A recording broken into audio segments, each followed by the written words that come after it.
السلام عليكم ورحمة الله وبركاته.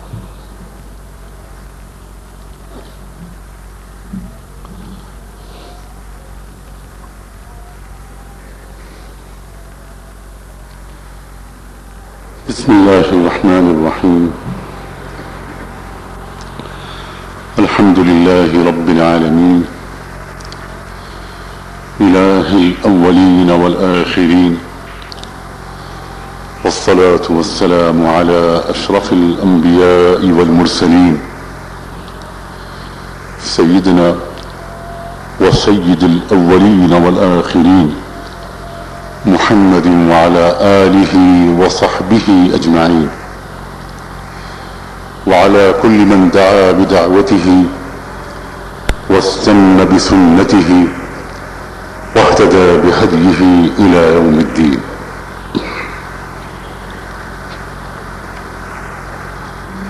أعوذ بالله من الشيطان الرجيم.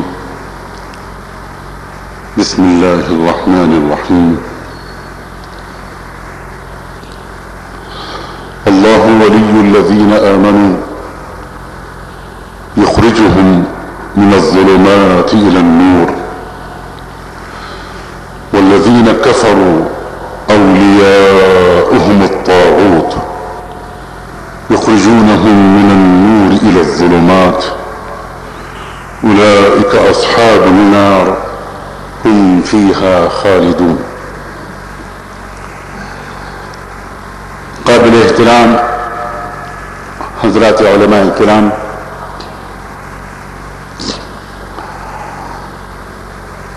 اور بہت قدر و محبت کے لائق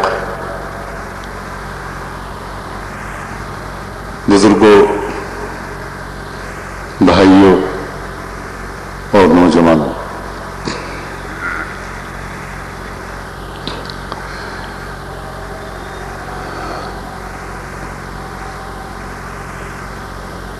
ایک انتہائی نازک مرحلے سے اس وقت پوری دنیا گزر رہی ہے، اور خاص طور پر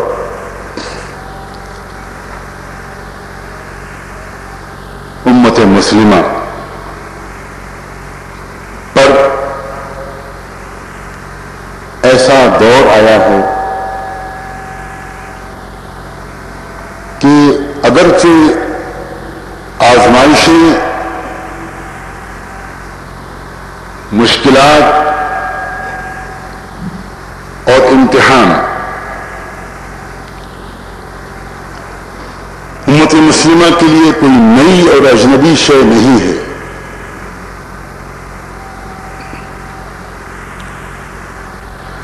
پھر بھی یہ کہا جا سکتا ہے کہ اگرچہ 100 بار آسمان ہمارا امتحان لے چکا ہے، لیکن یہ امتحان جس سے اس وقت ہم گزر رہے ہیں شاید یہ سخت ترین ہے۔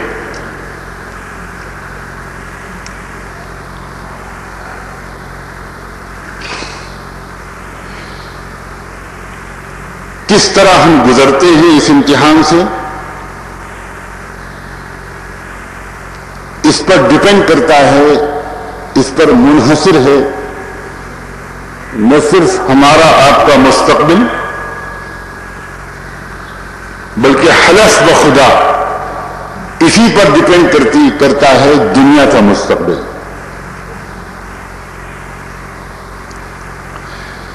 دنیا میں اگر شرافت، پاکیزگی، حوصلہ مندی، وفاداری، امانت داری، اولو العزمی، ایثار، سخاوت، غریب نوازی، غریب پروری جیسی پاکیزہ اخلاقی اور روحانی قدروں کو زندہ ہونا ہے، اور انصاف کی بہار ایک مرتبہ پھر دنیا کو چکھنی ہے، تو یہ امت مسلمہ یا اس کا ایک عظیم قابل لحاظ طبقہ اس امتحان سے کامیاب گزرے گا. اور اگر کچھ اور منظور ہے تو پھر کچھ بھی ہو سکتا ہے.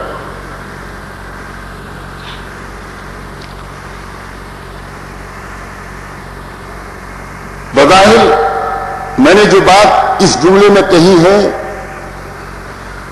بہت ہی خیالی قسم کی لگے گی بعض لوگوں کو, بہت رومانٹک قسم کی لگے گی بعض لوگوں کو, بہت غیر حقیقت پسندانہ لگے گی بعض لوگوں کو, اس لیے کہ کچھ لوگوں کے خیال میں مسئلہ دنیا کے مستقبل اور انسانی برادری کے وجود کا نہیں ہے, مسئلہ صرف مسلمانوں کے وجود کا اور اسلام کے مستقبل کا ان کے ذہنوں میں ہے. وہ سمجھتے ہیں دنیا صحیح سالم ہے اور رہے گی, خطرے میں اگر ہے تو مسلمان, دنیا کو کوئی خطرہ نہیں ہے.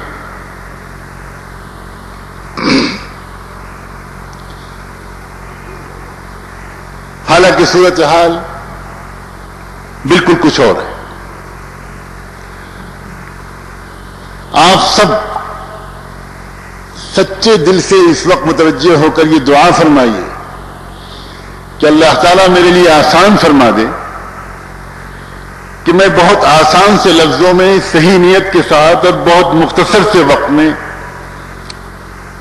تاریخ کے اس نازک ترین مرحلے پر ہندوستان کے بعض پہلوؤں سے اس اہم ترین شہر میں اس منتخب ترین مجمع کے سامنے نازک ترین موضوع پر کچھ بات ایسی عرض کر سکوں جو آئندہ بہت عرصے تک کام آئے. کہنے والے کا دل دماغ, اس کی زبان, یہ سب اللہ کے ہاتھ میں ہے, کسی کے اختیار میں کچھ بھی نہیں ہے.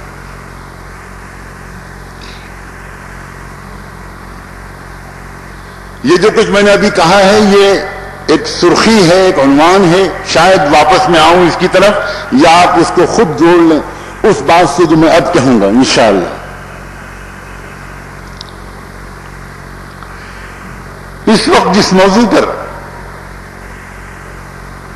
آپ کو یہاں آنے کی دعوت دی گئی ہے وہ ایک بالکل متعین موضوع ہے, اور وہ ہے اسلام اور جدیدیت, اسلام اینڈ ماڈرنزم.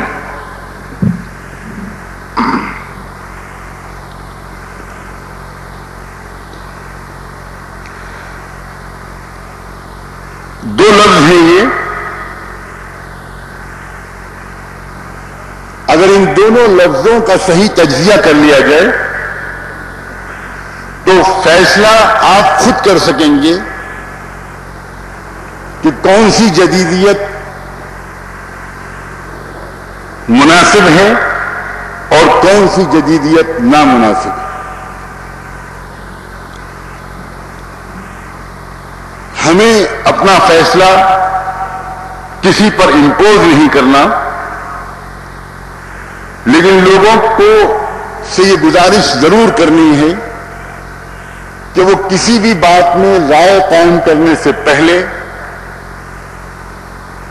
سنجیدگی اور گہرائی سے اس بات کا جائزہ لیا کریں, اس کا تجزیہ کیا کریں, اور ایک بہت کرٹیکل انالائسس کے بغیر کسی بات کو قبول کرنے کی عادت چھوڑ دیں.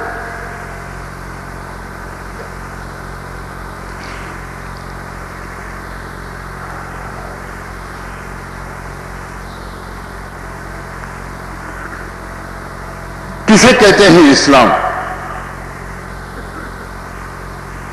اس خاص قوم کے اپنے کلچر کا نام اسلام نہیں ہے.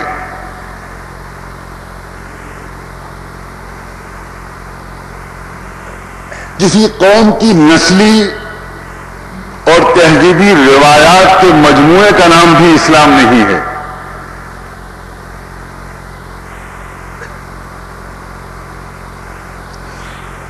اسلام نام ہے ان فطری اصولوں کا جو انسانیت کے شفیق پروردگار نے انسانیت کے تئیں اپنی بے پناہ شفقت اور محبت کی وجہ سے پوری انسانی برادری کی ہر پہلو سے ترقی کے لیے پہلے انسان کے ذریعے سے انسان کو دینا شروع کیے تھے. کیا میں پھر دوہراؤں اس جملے کو؟ ذرا لمبا ہو گیا ہے جملہ. کسی خاص قوم کی لباس کا نام، اس کی وضاحت کا نام، اس کے کلچر کا نام، اس کی تہذیبی روایات کا نام، اس کے نسلی رسوم کے مجموعے کا نام اسلام نہیں ہے.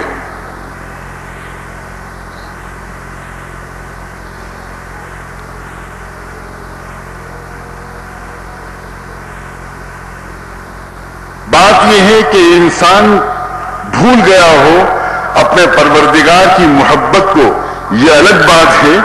انسان آج کا نہیں محسوس کر رہا اپنے پروردگار کی اس محبت کو جو پروردگار کو اپنے ہر بندے اور بندی سے ہے.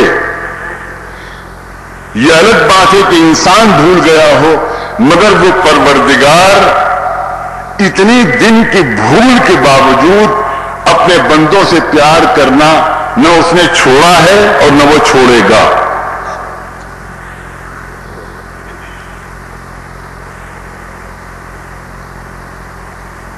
اس کو اتنی محبت ہے اپنی ہر مخلوق سے اور بالخصوص انسان سے کہ اس نے انسان کے اس دنیا میں بھیجنے سے پہلے انسان کی ضروریات کا انتظام کیا.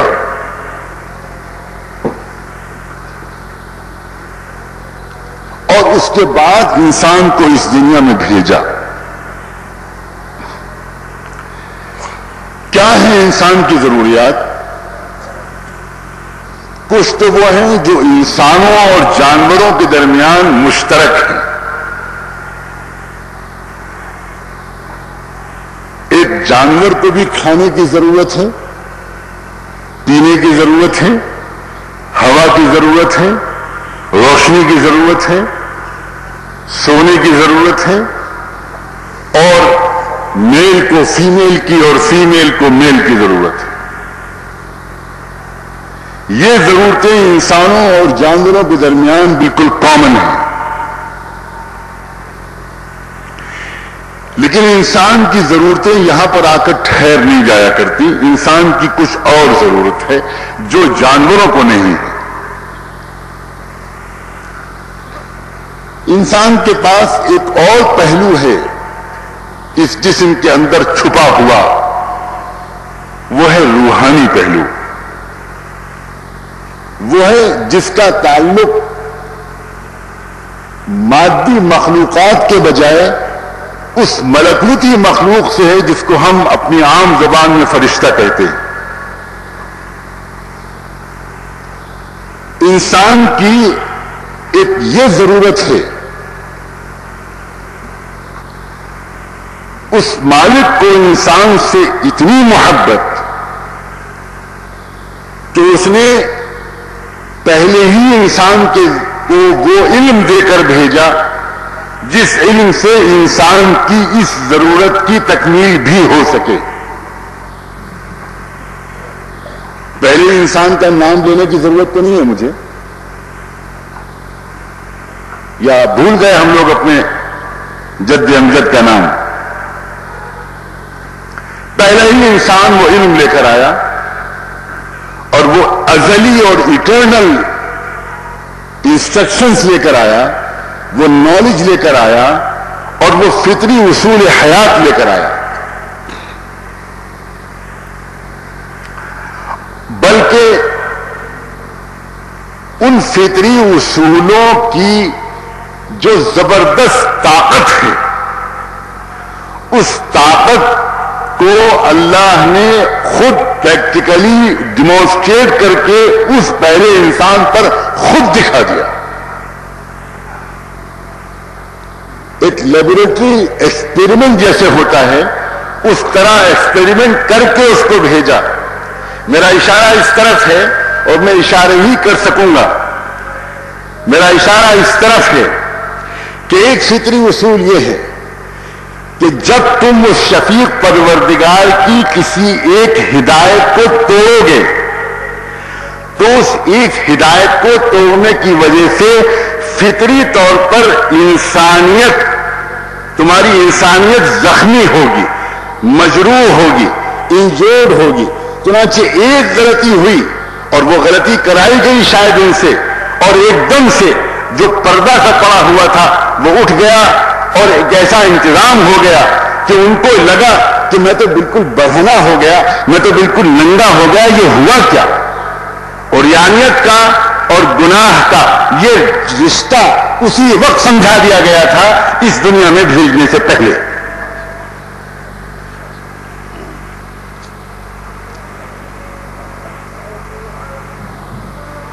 اس کے بعد اس دنیا میں انسان کو بھیجا اور فطری اصول لے کر بھیجا، اور پھر اولاد بڑھی، ان کی نسل چلی، الگ الگ علاقوں میں جا کر لوگوں نے رہنا شروع کیا. علاقائی اور جغرافیائی مختلف اسباب کی وجہ سے نئی نئی زبانیں اور نئی نئی بولیاں آنی شروع ہوئیں. اس مالک کی محبت کی انتہا دیکھیے کہ اس نے یہ نہیں کہا لوگوں سے کہ میں آدم کو جو علم دے چکا ہوں میں دوبارہ علم نہیں بھیجوں گا، وہی علم حاصل کرو. جس زبان میں دے چکا ہوں وہی زبان میں حاصل کرو، میں زبانیں بدلتا نہیں پھروں گا. نہیں، وہ مالک جانتا تھا بندوں کے لیے فی الحال یہ مشکل ہوگا، اور یہ لفظ فی الحال کو ضرور انڈر لائن کیجیے گا. بندوں کے لیے، میری بندیوں کے لیے فی الحال یہ مشکل ہوگا کہ وہ ایک علاقے سے دوسرے علاقے میں جائیں، وہاں کی اجنبی زبان سیکھیں اور وہاں اتری ہوئی ہدایت کو سمجھیں. تو اس مالک نے ازراہ محبت یہ زحمت اٹھائی. اگر اس لفظ کا استعمال درست ہو، میں سمجھانے کے لیے لفظ بول رہا ہوں، زحمت اٹھائی وہ یہ کہ جہاں جہاں انسان پہنچا اس نے جو زبان بولی اس مالک نے وہیں کی زبان میں انہی فطری اصولوں کو دوبارہ بھیج دیا. اور پھر یہ قافلہ چلا.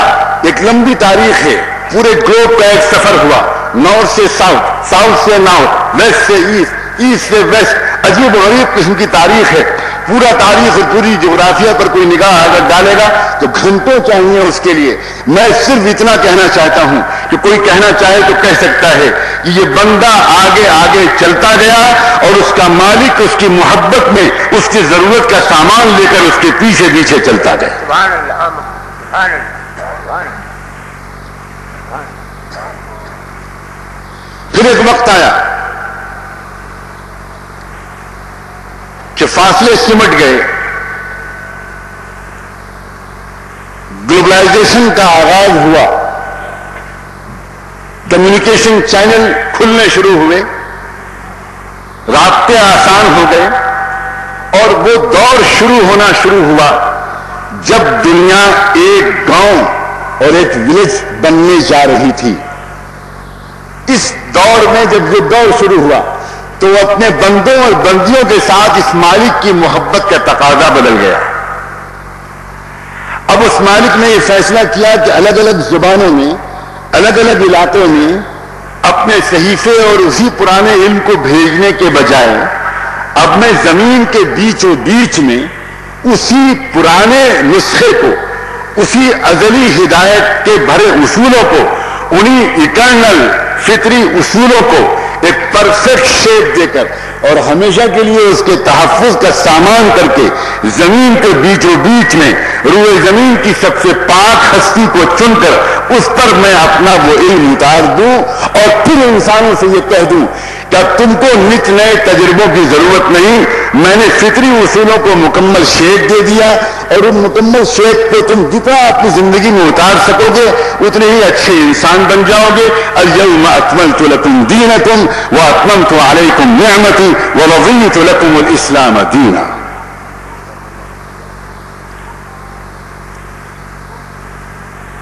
رحمت دو عالم، خاتم النبیین، محسن انسانیت، رہبر اعظم، وجہ تخلیق کائنات محمد رسول اللہ صلی اللہ علیہ وآلہ وسلم سے اسلام کی شروعات نہیں ہوئی ہے، اسلام کی تکمیل ان پر ہوئی۔ قرآن سے اسلام کی کا آغاز نہیں ہوا ہے، قرآن کے ذریعے اسلام کی تکمیل کی گئی ہے، اسلام کی تجدید کی گئی ہے، اسلام کا احیاء کیا گیا ہے۔ ان الدین عند اللہ الاسلام۔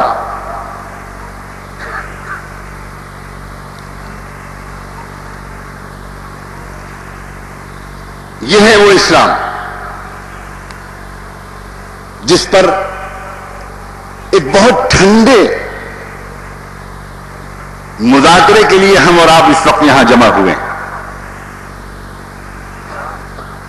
ذہنوں میں یہ بات تازہ ہو گئی ہوگی، اتنا ہی پرانا ہے یہ اسلام جتنا پرانا ہے یہ انسان۔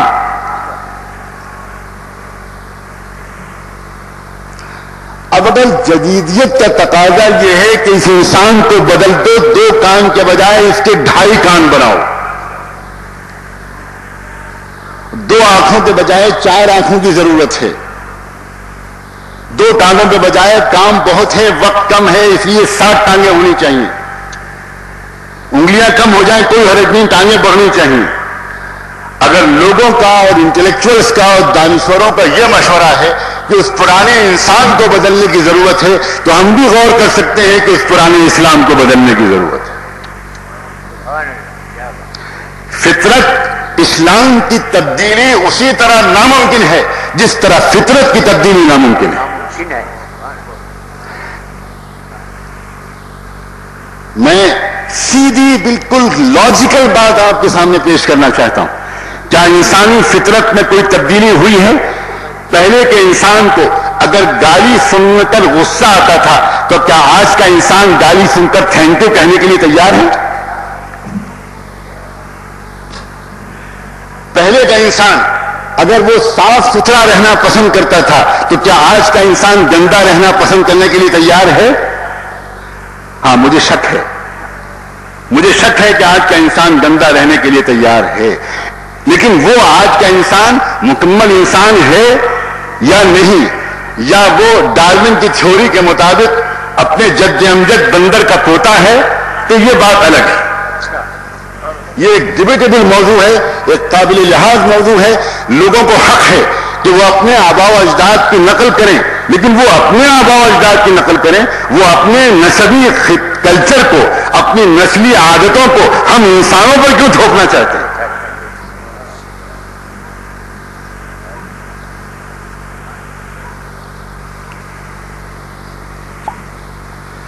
فطرت میں تبدیلی ممکن ہو تو کوئی بتائے۔ جو فطرت انسان کی پہلے تھی وہی آج ہے اور وہی ہمیشہ رہے گی۔ لا تبدیل لخلق اللہ، فطرت اللہ التی فطر الناس علیہا، فطرت نہیں بدلا کرتی۔ سچ بولنا انسان کو ہمیشہ سے پسند ہے، جھوٹ انسان کو ہمیشہ سے ناپسند ہے، کاہلی اور سستی ہمیشہ سے ناپسند ہے، آج بھی ناپسند ہے، وقت کی پابندی ہمیشہ سے پسند ہے، آج بھی پسند ہے، شرم و حیا اور حجاب فطرت انسانی کے لحاظ سے ہمیشہ سے قابل تعریف رہی ہے۔ یہ الگ بات ہے کہ کچھ تاجر پیشہ لوگوں نے اپنے تاجرانہ اور کمرشل مقاصد کے تحت اس حیا اور حجاب کے پردوں کو نوچ پھینکنے کی کوشش کی چند 100 سال پہلے سے۔ یہ بات جو میں نے کہی تو کچھ تاجر پیشہ لوگوں نے، یہ میں نے یوں ہی خطابت کی جوش میں نہیں کہی،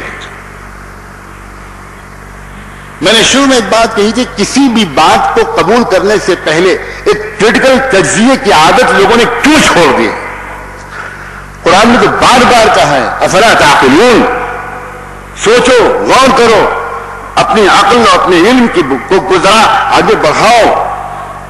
آج بہت بات چل رہی ہے اس بات کی کہ عورت کی ترقی کے راستے میں رکاوٹ ہے اس کا پردہ، اور بہت بات چل رہی ہے اس بات کی کہ مولویوں نے پردے کی جو تفسیرات بیان کی ہوئی ہیں وہ قرآن میں نہیں ہے۔ میں کچھ وضاحت کرنا چاہتا ہوں بغیر کسی کوئی منفی اشارے تھے.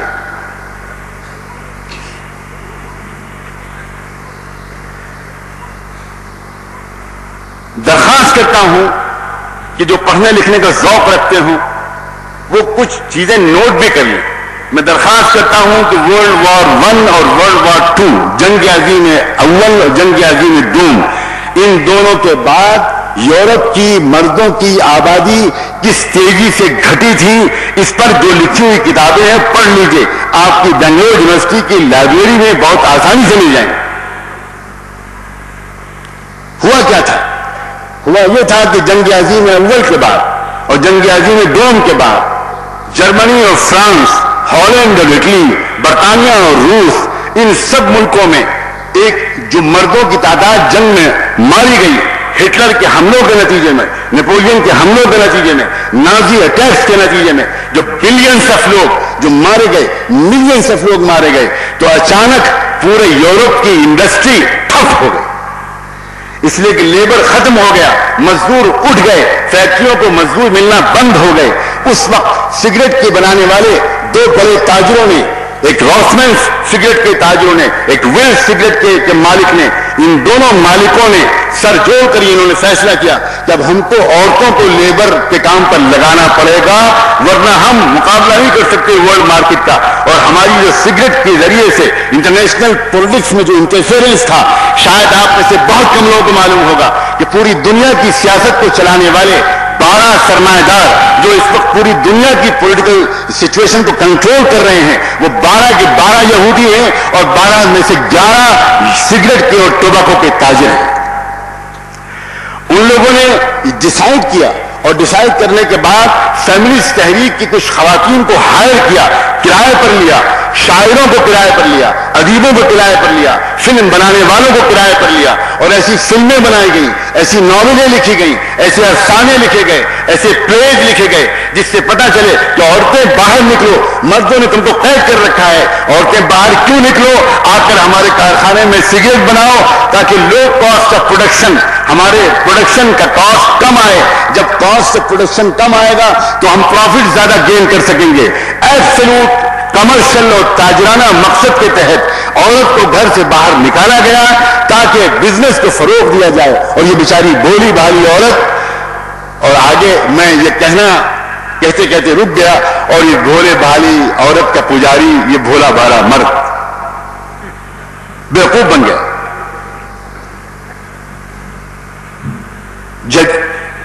فطری اصول، میں ابھی اس موضوع سے ہٹنا نہیں چاہتا اور مجھے نہیں ضرورت ہے کہ میں اس موضوع سے ہٹوں.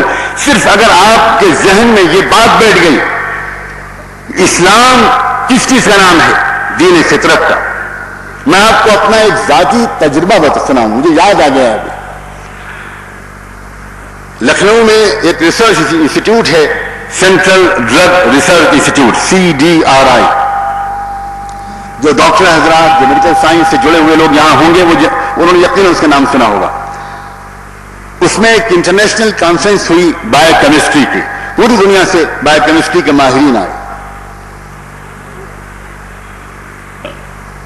بہت کئی سال ہو گئے اس واقعے کو، تقریباً 15 سال 20 سال ہو رہے ہوں گے، کہ وہاں کے ایک مسلم سائنٹسٹ نے مجھے فون کیا اور کہا کہ اس کانفرنس میں جو یہاں ہمارے یہاں 3 دن سے چل رہی ہے، شکاگو یونیورسٹی کے بایو کیمسٹری ڈپارٹمنٹ کے ہیڈ پروفیسر جارج آڈل وہ آئے ہوئے ہیں اور آج ان سے گفتگو ہو رہی تھی. تو مجھے بہت ریلیجس مائنڈ سیٹ کے آدمی لگے، بہت مذہبی دماغ کے آدمی لگے، اور جب میری بات ان سے شروع ہوئی تو وہ بڑے کین نظر آئے. ان کی بڑی خواہش تھی کہ کسی مسلم عالم سے، کسی اسلامی اسکالر سے وہ ملیں. تو ان مسلم سائنٹسٹ نے مجھ سے کہا کہ اگر آپ تھوڑا سا وقت دے دیں تو میں ان کو لے کر آؤں. وہ آئے میرے پاس اور میں یہ سوچتا رہا ان کے آنے سے چند منٹ پہلے، دعا بھی کرتا رہا کہ وہ ایک بایو کیمسٹری کے سائنسداں ہیں، تو میں کچھ کیمسٹری اور بایو کیمسٹری کے اصولوں کی بات چھیڑوں گا اور اس کے ذریعے سے میں کچھ لاؤں گا ان کو توحید کے رسالت کی صداقت تک، کوشش کروں گا. لیکن جب وہ آئے تو ان کے گلے میں ایک گول گول پیتل کا یا تانبے کا بنا ہوا ایک نشان، ایک مونوگرام لٹک رہا تھا سائیں بابا کا، اور مجھے اچھا ہوا کہ یہ واقعہ یاد آیا کہ سہ زمین برسر زمین وہ یہیں کے ہیں سائیں بابا قریب کے.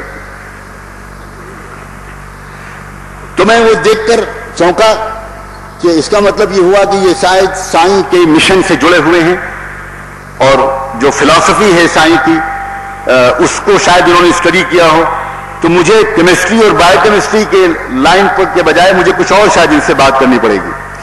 تو انہوں نے خود ہی اپنا بتایا کہ میں 4 مہینے سائیں کے آشرم میں رہ کر آیا ہوں، اور میں نے درشن سیکھا ہے، فلسفی سیکھی ہے، یوگا سیکھا ہے، ویدانت سیکھا ہے، اور now I totally changed personality، بالکل مکمل بدلا ہوا آدمی ہوں.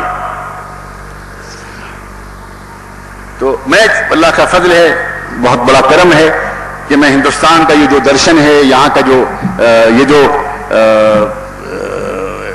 فلسفے ہیں مختلف، رجنیش کا فلسفہ، سوامی رجنیش کا فلسفہ، سوامی اگنیش کا فلسفہ یا سائیں کا فلسفہ، میں اپنی ان چیزوں سے واقف رکھنے کی اپنے آپ کو کوشش کرتا ہوں، پڑھتا رہتا ہوں. تو میں جانتا تھا سائیں کی فلسفی کو اور ان باتوں کو جو اس میں خاص طور پر کہی جاتی ہیں. تو میں نے ان سے پوچھا کہ آپ کیا ایک جملے میں مجھے بتا سکتے ہیں کہ کیا آپ نے سیکھا ہے اس درشن میں؟ تو انہوں نے کہا یہ، اور یہ کہتے انہوں نے جواب یہ دیا کہ ایک انسان اس وقت تک اپنے پرمیشور میں نروان نہیں ہو سکتا اس کا، یہ میں الفاظ وہی بول رہا ہوں، ایک انسان وہ گویا واپس اپنے خدا میں ضم نہیں ہو سکتا جب تک کہ وہ اپنی نیچرل ڈیزائرز کو اور انسٹنکٹس کو 100% کلش نہ کرے، جب تک اپنی فطری تقاضوں کو کچل نہ دے کوئی انسان، تب تک انسان روحانیت میں ضم نہیں ہو سکتا. میں اعتراف کرتا ہوں کہ اس خیالی اور احمقانہ اور جاہلانہ بات کو میں کہاں سے مہذب لفظوں میں بیان کروں. مجھے دقت پیش آ رہی ہے اس بات کے ایکسپلین کرنے میں، اس لیے کہ یہاں میرے سامنے وہ مجمع بیٹھا ہے جو خطاکار اور گنہگار ہم سب سے ہی، مگر اللہ کا شکر ہے اس قسم کے خیالات اور فضول قسم کی باتوں سے ہم سب محفوظ ہیں.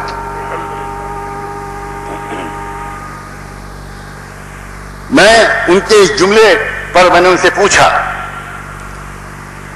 کہ کتنے لوگ آپ سمجھتے ہیں دنیا کی آبادی میں، چھوڑیے دنیا کی آبادی، یونائیٹڈ اسٹیٹس آف امریکہ کی آبادی کے کتنے لوگ، وہ اس کو بھی چھوڑیے، آپ الینوائے اسٹیٹ سے آئے ہیں امریکہ میں، اس کی آبادی اس کو بھی چھوڑیے، شکاگو کی آبادی اس کی آبادی میں کتنے % لوگ ہیں جو اس درشن پر عمل کر سکتے ہیں؟ کیا آپ مجھے یہ بتا سکتے ہیں؟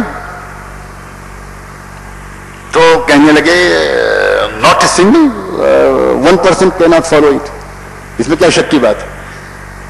تو میں نے کہا کہ انسانی دنیا کو ریفارم کرنے کا وہ نسخہ آپ تجویز کر رہے ہیں جس کو آپ خود مان رہے ہیں کہ وہ اس پر عمل نہیں ہو سکتا.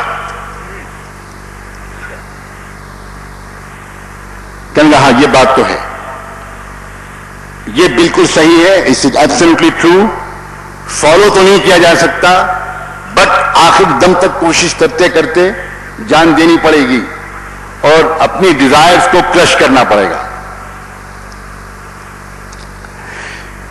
میں نے کہا کہ بہت اچھا، یہ تو اب میں آپ کو بتانا چاہتا ہوں کہ میرے پاس کیا نسخہ ہے انسانیت کی تعمیر و ترقی کا. میں نے کہا آپ ایک ڈائری اپنی کھولیے، اس میں 2 کالم بنائیے، اور جتنی آپ کی فطری خواہشات ہیں، جو عادتیں ہیں، جو انسانی اخلاق اور اوصاف ہیں، جو بھی یاد آتے جائیں آپ لکھتے جائیے. میں بھی آپ کو یاد دلاتا جاؤں گا، آپ بھی لکھتے جائیں. اور ابھی میں جو باتیں گنا رہا تھا اسی طرح کی باتیں میں نے ان کو لکھوانی شروع کی، انہوں نے خود لکھنی شروع کی، اور تقریباً 54 تک ہم لوگ پہنچے. انصاف اچھی چیز ہے یا بری؟ آپ لکھیے کہ آپ اس کو اچھا سمجھتے ہیں یا برا. ظلم اچھا سمجھتے ہیں یا برا؟ خیانت اچھا سمجھتے ہیں یا برا؟ کرپشن اچھا سمجھتے ہیں یا برا؟ آنےسٹی اچھی سمجھتے ہیں آپ کی بری؟ کلیننس اچھی سمجھتے ہیں کہ آپ بری؟ پنکچوئلٹی آپ اچھا سمجھتے ہیں کہ برا؟ وغیرہ وغیرہ. یہ ساری چیزیں وہ لکھتے چلے گئے، اور میں نے کہا کہ آپ اپنے طور پر فیصلہ کر کے لکھیے کہ اس کو آپ اچھا سمجھتے ہیں یا برا. اس کے بعد مجھے مت بتائیے کہ آپ کی فطرت نے کس چیز کو اچھا سمجھا ہے اور کس چیز کو برا. اب میں آپ کو بولنا شروع کروں گا کہ اسلام کس چیز کو اچھا سمجھتا ہے اور کس چیز کو برا. اب جب وہ ایک ایک کر کے لکھتے چلے گئے، میں نے کہا جب آپ خود کراس چیکنگ کیجئے، خود ایگزامن کیجئے، خود جج کیجئے کہ آپ کی فطرت نے جس چیز کو اچھا کہا اس میں سے کسی چیز کو اسلام نے برا کہا، اور آپ کی فطرت کو جس چیز کو برا کہا اس میں سے کسی چیز کو اسلام نے اچھا کہا. کہیں پر آپ کو کنٹراسٹ نظر آتا ہے؟ تو جب وہ یہ پوری فہرست ان کے سامنے آئی اور وہ اس کے بعد اس کو پڑھا، انہوں نے کہا کہ یہ تو عجیب بات آپ کر رہے ہیں، یہ ڈوز اینڈ ڈونٹس یہ کہیں سے باہر سے اسلام امپوز نہیں کرتا. یہ ہے وہ بات جو میں آپ کے سامنے آج کہنا چاہتا ہوں.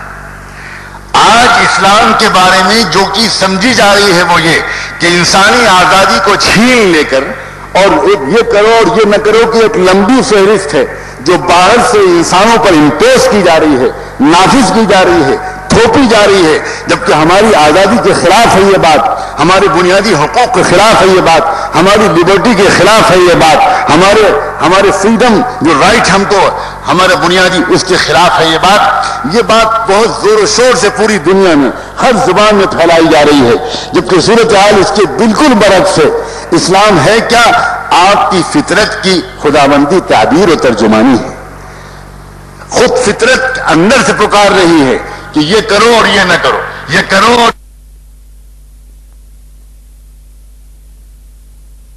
متاثر ہوتی ہے، اور اس میں بڑا ججمنٹ کا بڑی غلطیاں ہو سکتی ہیں. یہ ہے اسلام.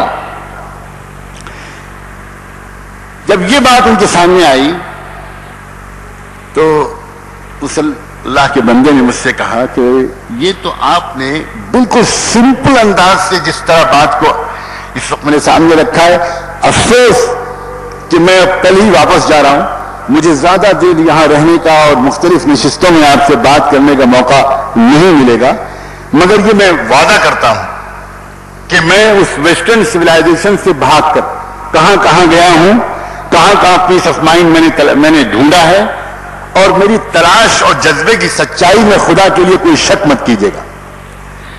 میں اس ویسٹرن سوسائٹی سے تنگ آ گیا ہوں، بہت پریشان ہوں، میرے پاس روحانی سکون کی کمی ہے، اور میں بہت جگہ گیا.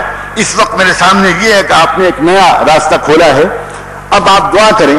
میں وعدہ کرتا ہوں کہ میں سوچتا رہوں گا، پڑھتا رہوں گا، غور کرتا رہوں گا، اور اگر آپ اجازت دیں گے تو میں آپ سے ٹیلی فون پر گفتگو کرتا رہوں گا. میں اس وقت صرف آپ کو یہ سنانا چاہتا ہوں کہ اگلے تقریباً 6 مہینے تک وہ اللہ کا بندہ برابر مجھ سے بات کرتا رہا، اور 6 مہینے کے بعد اس شخص کا فون آیا اور یہ کہا کہ میں اس وقت شکاگو کے اسلامک سینٹر سے بول رہا ہوں، اور اب میں نے ابھی تھوڑی دیر پہلے محمد رسول اللہ صلی اللہ علیہ وآلہ وسلم کا دامن تھاما ہے، اور میں بہت شکر گزار ہوں آپ کا، بہت دعا کرتا ہوں آپ کے لیے. دعا کریں کہ میں اس راستے پہ جم جاؤں. سعید احمد ان کا نام رکھا گیا، انہوں نے جماعت میں وقت لگایا، 2 حج کیے. ایک حج میں میرا ان کا ساتھ ہوا، ایک برٹش ایئر ہوسٹس سے جو اسلام لائی تھی حضرت شیخ الحدیث رحمہ اللہ منقدور کے سفر کے موقع پر، اس کے ساتھ ان کی شادی ہوئی. کیا ہے یہ قصہ اسلام اور جدیدیت کا؟ کیوں آپ کو اس موضوع پر اس وقت یہاں پر بلایا گیا؟ اب آئیے اس تمہیدی گفتگو کے بعد میں سیدھے بات رکھوں کہ اس وقت ہو کیا رہا. جدیدیت عنوان ہے حیوانیت کا، جدیدیت عنوان ہے مغربیت کا. اگر جدیدیت کا یہ مطلب آپ خود فیصلہ کیجئے کہ انسانی فطرت سے متصادم ہے مغربیت یا ہم آہنگ ہے؟ کیا کہتی ہے مغربیت؟ مغربیت کیا سکھاتی ہے؟ اگر وہ یہ سکھاتی ہے کہ بیٹا بڑے کا باپ کا ادب نہ کرے، چھوٹے بڑوں کا احترام نہ کرے، ہر بڑا اپنے چھوٹے سے ہر وقت ڈرا رہے، اگر جدیدیت کا مطلب ہے بناوٹ اور مکاری اور اوپر اوپر کے جذبوں کا اظہار جس کے اندر کوئی گہرائی اور صداقت نہ ہو، تو آپ خود فیصلہ کیجئے اس جدیدیت کے ساتھ ہمیں کیا سلوک کرنا چاہیے۔ میرا اشارہ اس طرف ہے کہ آج کل کا ایک کلچر ہے، بات بات پہ آدمی سوری بولتا ہے اور تھینک یو بولتا ہے، اور اتنا متاثر ہوتا ہے آج کا آدمی۔ دیکھیے صاحب کتنے اچھے مینرز ہیں ان لوگوں کے، ذرا سی بات پر thank you thank you thank you thank you thank you, sorry sorry sorry sorry. اور جہاں تک الفاظ کا سوال ہے اور بناوٹ کا سوال ہے، تو میں تو ایک بار لیڈس یونیورسٹی یو کے میں ہے، میں اس میں ایک لیکچر دیتے ہوئے ایک ایسی بات کہہ گیا کہ مجھے خود لگا کہ میں نے بہت سخت بات کہہ دی، اور سب بیٹھے ہوئے ہیں وہی انگریز لوگ۔ میں نے وہاں کہا کہ آج دنیا کے سب سے بڑے ظالم، جن ظالموں کے سامنے چنگیز اور ہلاکو بھی بہت اچھے لگتے ہیں، ان ظالموں کی زبان سے ایک 24 گھنٹے میں world peace, international peace, human unity, human rights, social justice, democracy, equality, یہ ایسے خوبصورت الفاظ 24 گھنٹے میں اتنی مرتبہ ایک لیڈر ان میں سے بولتا ہے کہ پوری دور خلافت راشدہ اور پوری تاریخ نبوت میں پوری زندگی میں اتنی مرتبہ اتنے اچھے الفاظ نہیں بولے گئے۔ الفاظ کا جادو ہے مغربیت کے پاس، ظاہر اس کا بڑا خوبصورت ہے لیکن باطن، اس کا اندرون، اب بھی ضرورت ہے اس بات کی کہ میں آپ کے سامنے اس کا نقشہ کھینچوں۔ کابل سے لے کر بغداد تک، فلسطین سے لے کر کوسوو تک، بوسنیا سے لے کر ہرزگوینہ تک لاکھوں بے گناہوں کا خون بہ گیا، لاکھوں عورتیں تڑپ تڑپ کر جان دے گئی۔ آپ کو معلوم ہے بی بی سی کے ڈائریکٹر مسٹر اکبر احمد ایک فلم لے کر ایک پوری ٹیم لے کر گئے تھے بوسنیا، اور بوسنیا میں انہوں نے جو کچھ دیکھا اس کے بعد انہوں نے ایک کتاب لکھی۔ اکبر احمد سچے مسلمان نہیں تھے اس سے پہلے، لیکن بوسنیا جا کر اکبر احمد نے جو کچھ اپنی آنکھوں سے دیکھا، علامہ اقبال کا یہ شعر صادق آ گیا کہ مسلمان کو مسلمان کر دیا طوفان مغرب نے۔ انہوں نے کیا دیکھا بوسنیا میں؟ انہوں نے یہ دیکھا کہ 80,000 نوجوانوں کو کتوں کی طرح باندھ دیا گیا ہے، پٹے ڈال دیے گئے ہیں اور ان کو ننگا کر دیا گیا ہے، اور ان کو 24 گھنٹے میں ایک مرتبہ سڑا ہوا کھانا کھلایا جاتا ہے۔ یہ سلوک کر رہا ہے مغرب اپنے جنگی قیدیوں کے ساتھ۔ یہ ہے جدیدیت، یہ ہے سول سوسائٹی، یہ ہے سولائزیشن، یہ ہے عالمی تمدن، یہ ہے دنیا کے ترقی پسند لوگ۔ 70,000 مرتبہ مسلمانوں کی طرف سے نہیں، دنیا کے ہر حساس انسان کی طرف سے 70,000 مرتبہ لعنت ہو اس جدیدیت پر، اس مغربیت پر، اس حیوانیت پر، اس بہیمیت پر، اس درندگی پر، اس نئی جاہلیت پر۔ کیا اب بھی ضرورت ہے اس بات کی کہ لوگوں کے سامنے پوسٹ مارٹم کیا جائے؟ ابو غریب کی جیل کی کراہیں آپ کے کان میں نہیں آ رہی؟ کیا نہیں آپ کو معلوم ہے کہ وہاں کیا سلوک کیا جا رہا ہے اس وقت بھی جنگی قیدیوں کے ساتھ؟ آپ کو نہیں معلوم فلسطین سے نکلنے والے روزانہ 50-60 نوجوانوں کے جنازے کیا ابھی تک آپ کی مروبیت کے پردے چاک کرنے کے لیے کافی نہیں ہے؟ بہت خطرناک نظر آتا ہے ان کو ایران کی نیوکلیئر طاقت، لیکن اسرائیل کے پاس 1,700 ایٹم بم موجود ہیں، وہ ان کو خطرناک نظر نہیں آتے۔ یہ ہے مغربیت، یہ ہے جدیدیت، یہ ہے وہ عالم کی مہذب طاقتیں، یہ ہے اقوام متحدہ کے ٹھیکیدار لوگوں۔ ان ہی الا اسماء سمیتموها انتم وآباؤکم ما انزل اللہ بها من سلطان۔ جھوٹ، دجل، فریب، مکاری، بناوٹ، اس کی سوا کیا چیز ہے مغربیت؟ کیا سائنٹیفک ترقی پر مغرب کا ٹھیکہ ہے؟ کیا سائنس اور ٹیکنالوجی کے سلسلے میں مغرب نے جو ترقی کی ہے کیا اس سلسلے میں ہمیں ان سے کچھ حسد ہے؟ ہرگز نہیں۔ علم کسی قوم کی جائیداد نہیں ہے۔ ایک زمانہ تھا جب مسلمان سچے مسلمان تھے، اور جب مظاہر فطرت کی پرستش سے نکلا یہ انسان، آخر کیا بات ہے کہ سائنٹیفک ترقی محمد رسول اللہ صلی اللہ علیہ وآلہ وسلم کی اس دنیا میں بعثت اور ان کی کامیاب ترین نبوت کے بعد یہ جو انقلاب آیا، یہ سائنسی ترقی اس کے بعد کیوں ہوئی؟ اس پر غور کرنا چاہیے۔ اس لیے ہوئی کہ انسان ریسرچ کیسے کرتا کسی چیز پر؟ انسان تو ہر چیز کو پوج رہا تھا، انسان تو ہر چیز کی ورشپ کر رہا تھا۔ Every thing was object of worship, not objective of research, not objective of object of observation۔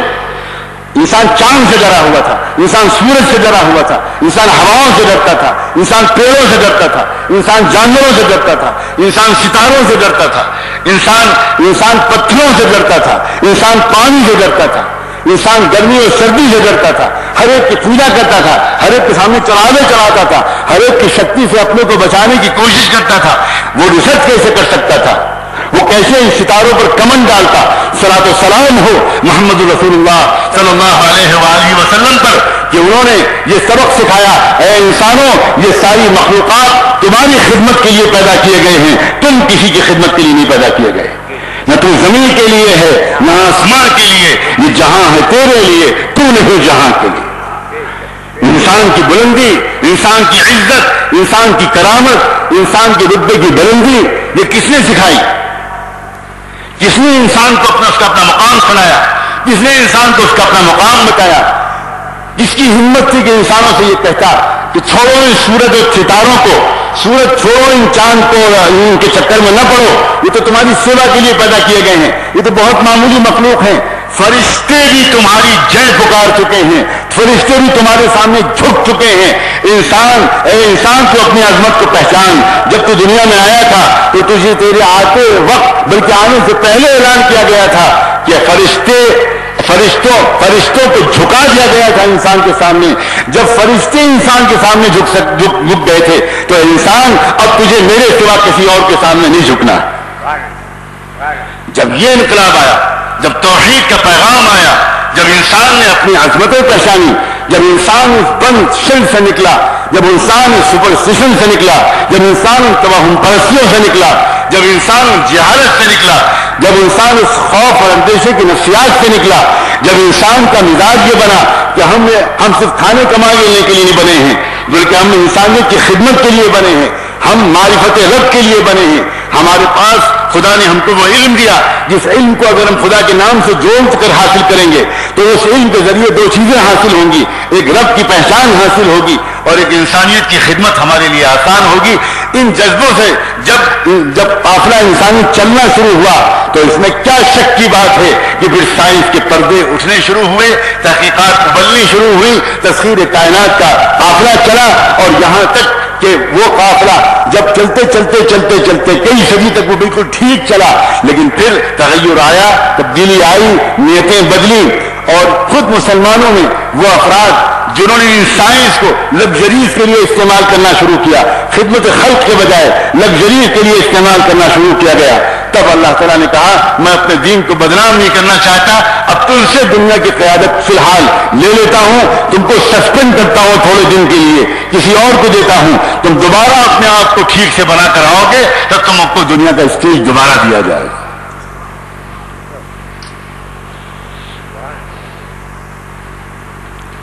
کیا یہ بات پڑھے لکھے لوگوں کو نہیں معلوم کہ انفیکشن کا جو نظریہ میڈیکل سائنس میں آیا وہ سب سے پہلے کس نے اس کا انکشاف کیا؟ کیا بیکٹیریل انفیکشن کا نظریہ سب سے پہلے مسلم سائنسداں ابو الہیثم نے نہیں ڈسکور کیا تھا؟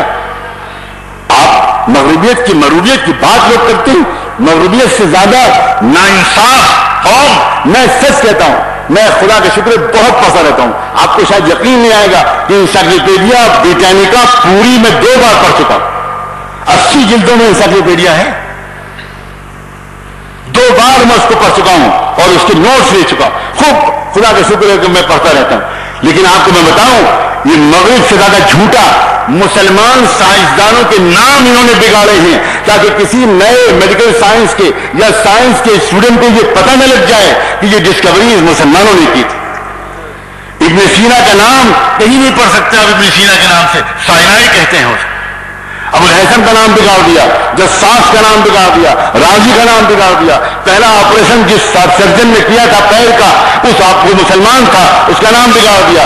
ابن رشد کا نام بگاڑ دیا.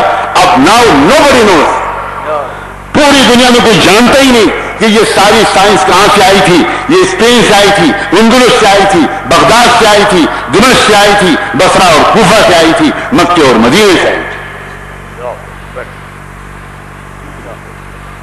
پہلا اسپتال دنیا کا پہلا ہاسپٹل جو بنا تھا بغداد میں، خلیفہ مستنصر باللہ نے پہلا ہاسپٹل بنایا. اس ہاسپٹل کے لیے جگہ چننے کے لیے آپ جانتے ہیں اس نے کیا کیا تھا؟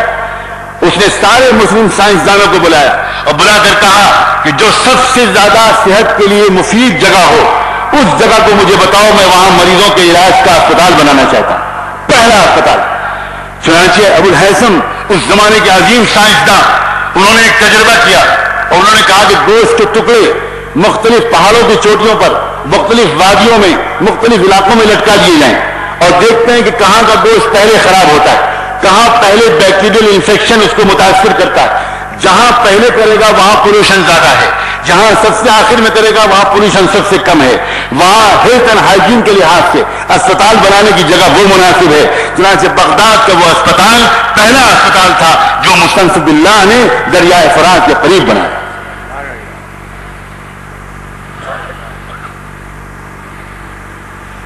قابل احترام حضرات، اس جدیدیت کے مروبیت سے بچنے کی سخت ضرورت ہے.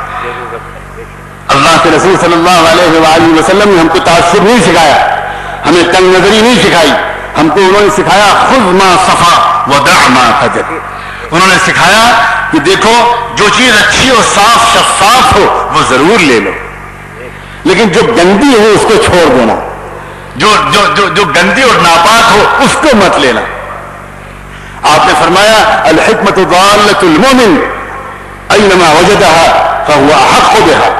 علم و دانش کی ہر بات، علم و حکمت کی ہر بات ہر صاحب ایمان کی متاع گمشدہ جہاں مل جائے اس کو ضرور لو. وہ تمہاری اپنی چیز ہے، اس کو قبول کرو، احسان مانو، شکر گزار بنو.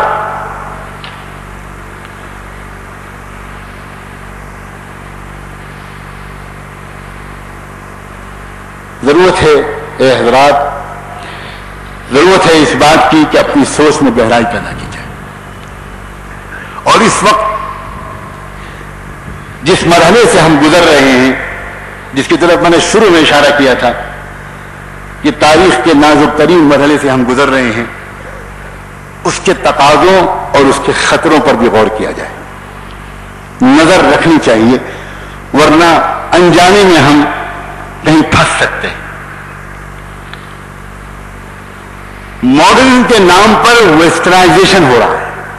ماڈرنائزیشن کے نام پر ویسٹرنائزیشن کا ایک زبردست کمپین ہے، ایک زبردست مہم ہے، اور اس کی کیا وجہ ہے میں وہ بھی صاف بتانا چاہتا ہوں. بات یہ ہے کہ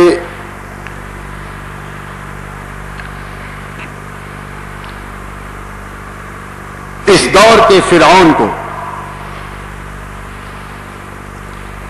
جلدی مچی ہے اس بات کی کہ ساری دنیا کے انسان اس کو رب مان لیں.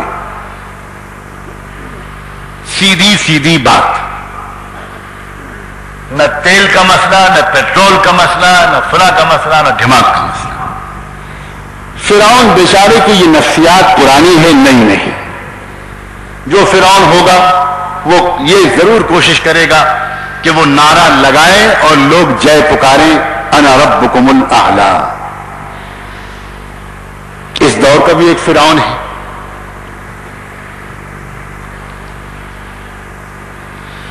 اس دور کے فرعون کو جلدی مچی ہے. میں نے لفظ بولا ہے جلدی مچی ہے. کیوں جلدی مچی ہے؟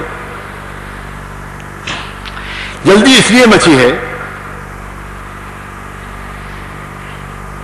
کہ اسرائیل کے لوگوں کا یہ کہنا ہے کہ ہماری مقدس کتابوں میں، خاص طور پر اولڈ ٹیسٹمنٹ اور تلمود میں جو ٹائمنگ لکھی ہے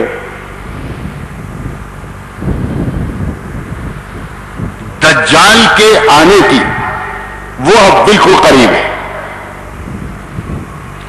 اس لیے ان کا زبردست پریشر ہے امریکن ایڈمنسٹریشن پر کہ جلدی سے جلدی ری آرگنائزیشن آف اسرائیل ہونا چاہیے. اسرائیل کا نقشہ جو اسرائیلی پارلیمنٹ میں لٹکا ہوا ہے اسپیکر کی کرسی کے پیچھے، دل تھام کر سنیے گا کہ اس نقشے میں خیبر اور مدینہ منورہ بھی شامل ہے.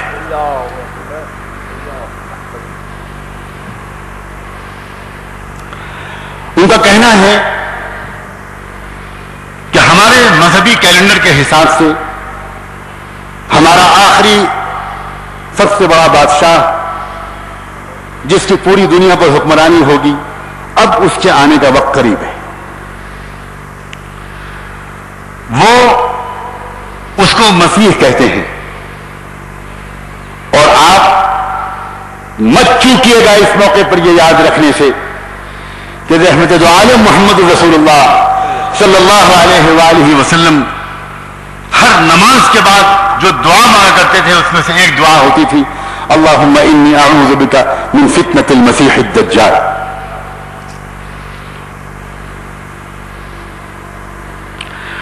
ان کا یہ کہنا ہے، ان کا یہ سوچنا ہے کہ جلدی یہ ہونا چاہیے، بس ہم کچھ نہیں جانتے، اس لیے کہ ہمارا وہ وقت قریب آ رہا ہے. اور انہوں نے امریکہ کے کرسچنز کو 1960 سے 1955 سے ایک بات بتانی شروع کی تھی، بلکہ اس سے اور پہلے سے. سچی بات تو یہ ہے کہ 1930 کے وقت سے یہ لابینگ شروع ہو گئی تھی اور اینجلیکن اور پروٹسٹنٹ، خاص طور پر اینجلیکن جو عیسائی ہیں ان کو انہوں نے اپنا ہم خیال بنانے میں کامیابی حاصل کی اور ان سے یہ کہا کہ آپ جس عیسیٰ مسیح کے دوبارہ آنے کا انتظار کر رہے ہیں وہ عیسیٰ مسیح اس وقت تک نہیں آئیں گے جب تک کہ ہمارا مسیح نہیں آ جائے گا.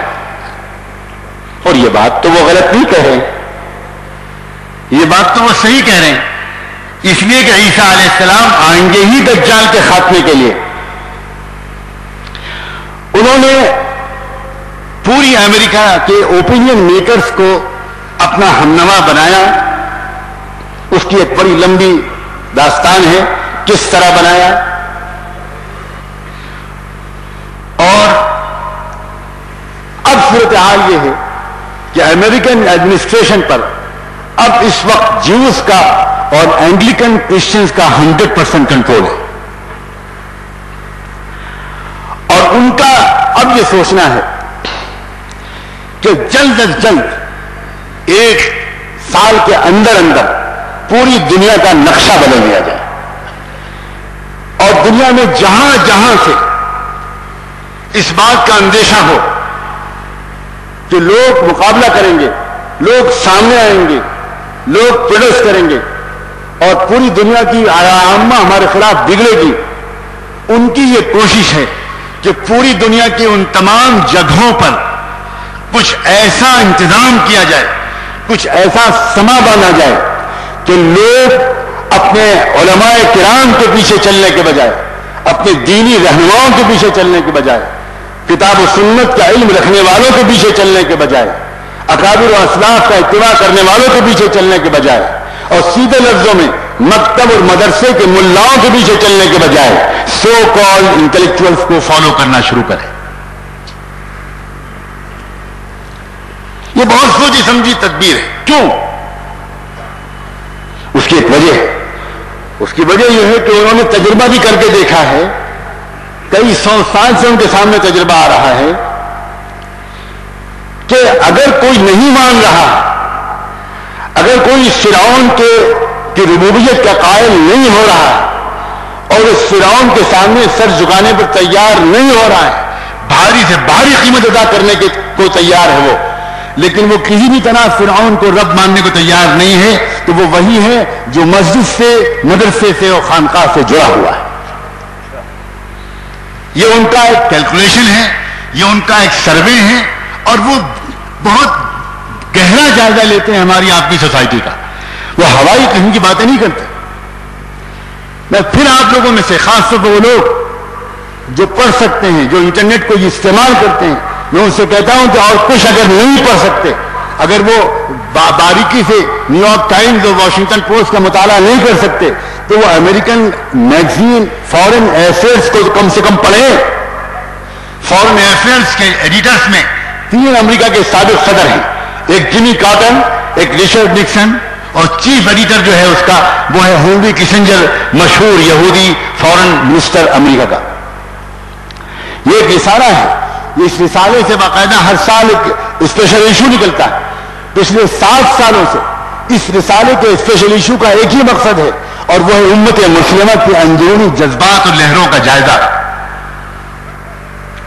اور سارے سروے رپورٹ ہر سال کے آخر میں کنکلوژن یہ پیش کرتی ہیں کہ مسجد اور مدرسے سے جڑے ہوئے لوگ جب تک مسلم رائے عامہ کو بناتے رہیں گے، تب تک ہماری انٹرنیشنل مونوپولی کے سامنے پوری دنیا سر بسجود نہیں ہو پائے گی۔ سبحان اللہ، سبحان اللہ، کیا بات۔ میں پورے حوالوں کے ساتھ یہ بات کہہ رہا ہوں، پورے چیلنج کے ساتھ یہ بات کہہ رہا ہوں۔ اور تبھی علامہ اقبال کی وہ بات مجھے یاد آئی کہ جس وقت علامہ اقبال اسپین کے سفر سے واپس آئے اور آنے کے بعد اپنے تاثرات کی مجلس ان کی چل رہی تھی، کسی شخص نے جو ان کے سامنے بیٹھا تھا اس نے مکتب اور مدرسے پر تنقید کرنی شروع کی۔ علامہ اقبال نے اس کے منہ پر ہاتھ رکھتے ہوئے کہا، بھائی اسپین کے سفر سے پہلے میں بھی مکتب اور مدرسے کی اہمیت کو کم جانتا تھا یا نہیں جانتا تھا، لیکن اسپین کے دورے نے میری آنکھیں کھول دی۔ اگر ہمارے ملک میں گاؤں گاؤں یہ چھپر میں چلنے والے مدرسے نہ ہوتے اور بوریوں اور چٹائیوں پر بیٹھنے والے یہ مولوی نہ ہوتے تو ہمارا ملک بہت پہلے سے اسپین بن چکا ہوتا۔ میں اس بات کا اعتراض کرتا ہوں، برسر عام کوئی مدرسے کا چلانے والا اپنے مدرسے کی خدمات سے پوری طرح مطمئن نہیں ہے۔ ہماری حسرتیں کسی وقت ہمارے سینے کے اندر جھانک کے تو دیکھیے، کیا ہم نہیں چاہتے کہ ہمارے مدرسے کا بچہ سائنس اور میتھ میں آگے بڑھے؟ کیا ہم نہیں چاہتے کہ ہمارا مدرسہ سائنس اور ٹیکنالوجی کے علوم سے خالی نہ رہے؟ اللہ رب العزت کی قسم کھا کے کہتا ہوں کہ ہم میں سے کوئی اس کی تمنا سے خالی نہیں ہے، مگر ایک بات برسرعام باشگاف لفظوں میں کہنا چاہتا ہوں، مغربی علوم سے ہم میں سے کسی کو انکار نہیں ہے، لیکن مغربی تہذیب کو ہم کسی قیمت پر قبول کرنے کو تیار نہیں ہیں۔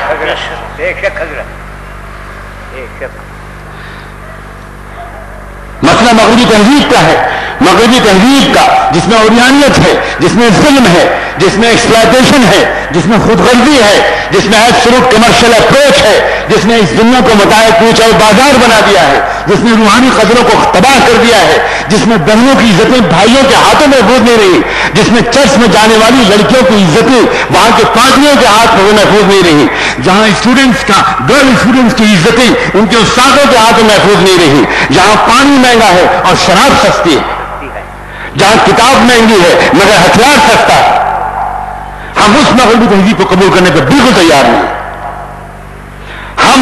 میں آپ سے کہنا چاہتا ہوں، ایک اور نام لیتا ہوں، لیوپولڈ ایک آسٹرین نومسلم تھے، آسٹریا کے تھے، اور آپ کو شاید پتا ہو کہ پیورسٹ آرین نسل کا گہوارہ ہے آسٹریا۔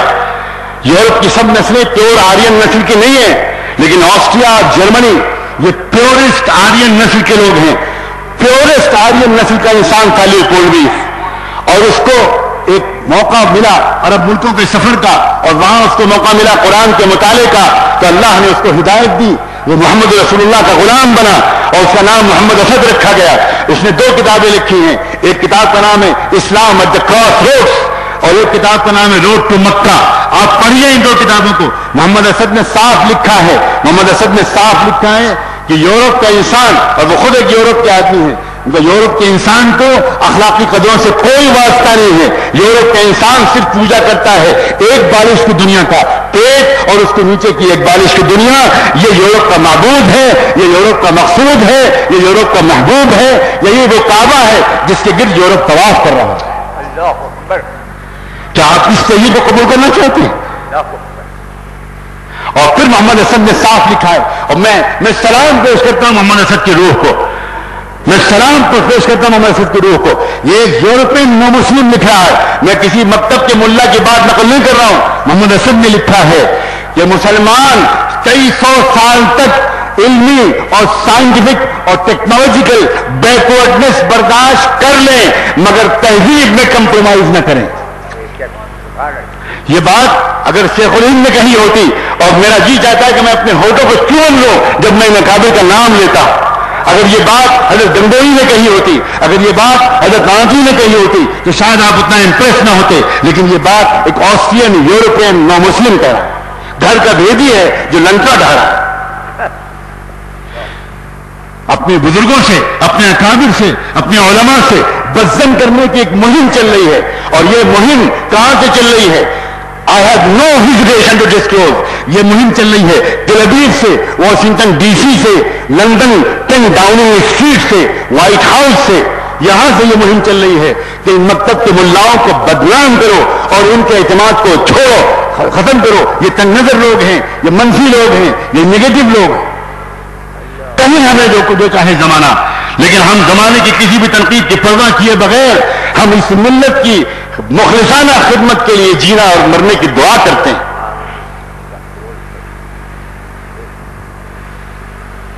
بہت بھیانک سازشیں ہیں میرے بھائیوں، بہت زبردست سازشیں. ہم میں سے کوئی شخص نہیں ہے، مجھے نہیں کہتا کہ ہم اپنے دینی مدارس کے پورے نظام سے 100% مطمئن ہیں، لیکن مسئلہ ترجیح دینے کا ہے. کس چیز کو ترجیح دی جائے، کون سی چیز پہلے اور کون سی چیز بعد میں، یہی مسئلہ پرائرٹیز فکس کرنے کا مسئلہ ہے. مسئلہ یہ ہے قوموں کے حالات ہوتے ہیں، قومیں کبھی دفاعی پوزیشن میں آ جاتی ہیں، قومیں کبھی ڈیفینسو پوزیشن میں آ جاتی ہیں، قومیں کبھی بیک ٹو دا وال پش کر دی جاتی ہیں، قوموں کو کبھی اپنی سروائیول کی لڑائی لڑنی پڑتی، قوموں کو کبھی اپنی آئیڈینٹی کی لڑائی لڑنی پڑتی. مسئلہ کیا ہے؟ مسئلہ یہ ہے کہ ایک وقت آیا جب ہندوستان میں سمندر پاک سے وہ سفید رنگ کے لوگ جن کے دل سیاہ تھے وہ یہاں پر آئے، وہ ڈاکو اور وہ قذاق یہاں پر کیوں آئے مجھے نہیں معلوم. کرناٹکا بورڈ آف ایجوکیشن کی کورس کی کتابوں میں کیا پڑھایا جاتا ہے، U P board of education کی ہائی اسکول 10 اسٹینڈرڈ کی کتاب میں پڑھایا جاتا ہے کہ انگریز ہندوستان میں آئے تھے الائچی، لونگ، گرم مسالے کے کاروبار کے. وہ تو جوک.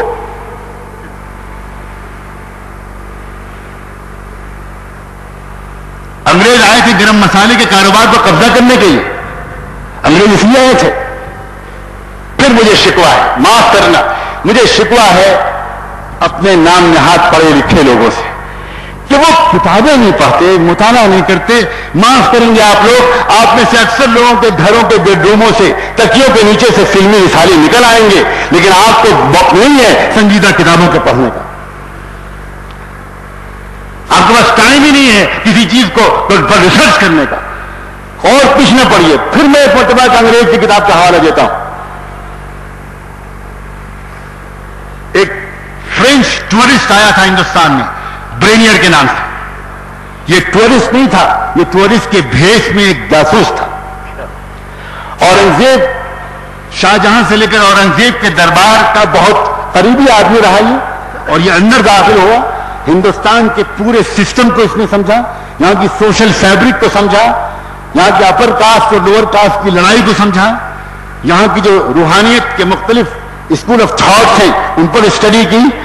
اور اس نے ایک نظارہ دیکھا اپنی آنکھوں سے، اور وہ نظارہ یہ تھا کہ اہل دل، اللہ کے نیک بندے، حضرت خواجہ معین الدین چشتی رضی اللہ مقدہ، اللہ ان کے درجے بلند فرمایا، ان کی قبر اطہر کو نور سے بھرے، اور وہ ان کے پورے سلسلے کے تمام مشائخ، خواجہ ابو ناصر چشتی، حضرت خواجہ نظام الدین اولیاء رحمۃ اللہ علیہ کے زمانے کے بعد کا ہے، یہ سارے اکابر اہل اللہ، یہ چٹائی پر بیٹھنے والے، یہ بوریا نشین، جن کے بارے میں علامہ اقبال کا یہ شعر مجھے یاد آ گیا کہ نہ پوچھ ان خرقہ پوشوں کی ارادت ہو تو دیکھ ان کو، نہ پوچھ ان خرقہ پوشوں کی ارادت ہو تو دیکھ ان کو، یہ بیضا لیے بیٹھے ہیں اپنی آستینوں میں.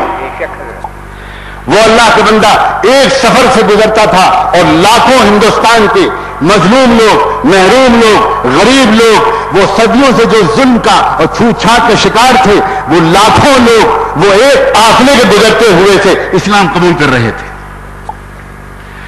یاد کیجئے خواجہ معین الدین چشتی رحمۃ اللہ علیہ کی وہ نشست جو راجستھان کے ایک صحرا میں ہوئی، جہاں مجھے جانے کا موقع ملا، اور کیا یادیں تھیں، کیا حسین یادیں تھیں جن میں وہاں میں کھو گیا بالکل۔ میرے ساتھی حیران تھے کہ یہ ہو کیا گیا سجاد کو، یہ کہاں چلا گیا؟ وہ کہہ رہے تھے مجھے ہم نے آپ کو 20 آوازیں دی اور آپ کے کان بند ہو گئے تھے، آپ کہاں تھے؟ میں نے کہا مجھے بالکل نہیں پتا میں کہاں تھا، میں اس تاریخ کے تصور میں ڈوب گیا تھا جب سرزمین ناگور پر، راجستھان کے اس صحرا پر خواجہ معین الدین چشتی کا ایک لنگر لگا ہوا تھا، اور تمام گاؤں میں انہوں نے آواز دی تھی سب کو بلا لو، میرے ساتھ ایک وقت کا کھانا کھا لیں سب لوگ۔ سارے گاؤں کے غریب لوگ، کسان لوگ، مزدور لوگ، بالکل نیچے سمجھے جانے والے لوگ، ذلیل سمجھے جانے والے لوگ، وہ سب اس دسترخوان پر بیٹھ کر کھانا کھانے کے لیے جو در کھا رہے تھے۔ حضرت خواجہ معین الدین چشتی رحمۃ اللہ علیہ خود بیٹھے ہوئے تھے، دیکھا کہ ایک شخص سر پر گندگی کا ٹوکرا ایک لیے ہوئے لے چلا جا رہا ہے۔ خواجہ نے کہا ارے اس سے کسی نے نہیں کہا تھا کیا؟ یہ کیوں مشارہ نہیں آیا؟ اس کو بلا بلا بلا بلا۔ لوگ گئے اس کے پاس، کہا کہ تم کو حضرت بلا رہے دسترخوان پر۔ وہ کانپ گیا، میں گندا، میں جمادار، میں مہتر، میں ذلیل قسم کا نیچ آدمی، اور میں گندگی لیے ہوئے ہوں، میں وہاں کہاں جاؤں؟ حضرت خواجہ صاحب نے کہا گیا کہ وہ یہ کہہ رہا ہے۔ حضرت خواجہ نے کہا کہ اس سے کہہ دو کوہنی تک اپنے ہاتھ دھو لے، دونوں پیر اپنے گھٹنوں تک ٹانگیں دھو لے، ٹوکری کو وہیں رکھ دے اور میرے پاس آ کے بیٹھے۔ بلایا اپنے پاس، اور سلام ہو لمحوں پر جب ان پاکیزہ ہاتھوں نے اپنے ہاتھ سے ایک لقمہ اس گندے ذلیل، اللہ مجھے معاف کرے اس جملوں پر، اس کے منہ میں رکھا۔ لقمہ شاید بعد میں اترا، ایمان کا نور پہلے اترا، اس کی زبان سے نکلا لا الہ الا اللہ محمد رسول اللہ۔ لوگوں، یہ برینئر نے یہاں پر یہ جو حالات دیکھے، میں داستان کو شارٹ کرتے ہوئے کہتا ہوں، برینئر نے یہ حالات دیکھے، لاکھوں لوگوں کا اسلام میں داخل ہونا دیکھا، اور برینئر نے خطوط لکھنے شروع کیے۔ برٹش امپائر کو اس نے خطوط لکھے، کرسچن مشنری کو اس نے خطوط لکھے، اور خطوط کیا لکھے؟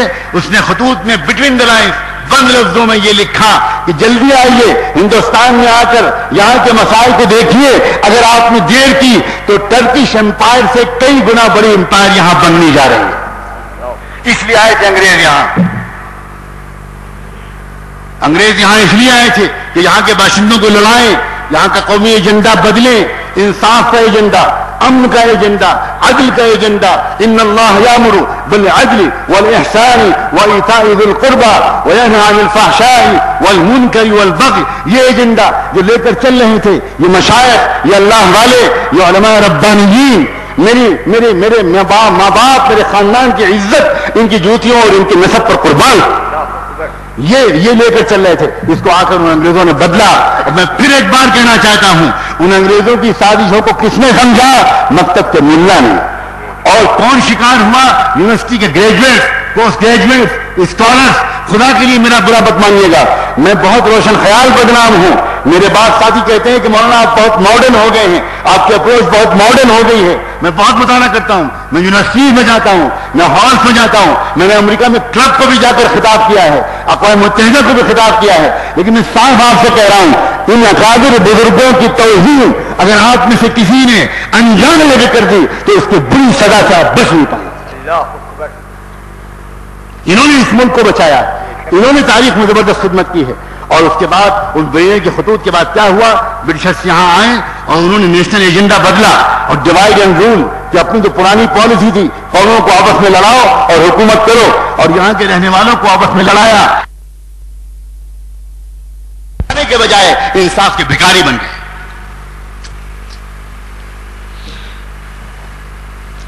پڑھیے اپنے علماء کی تاریخیں، یہ سنی سنائی باتوں پر متاثر مت ہوئیے۔ جانتے ہیں آپ کون تھے مولانا محمد قاسم نانوتوی؟ نام سنا ہے کبھی ان کا؟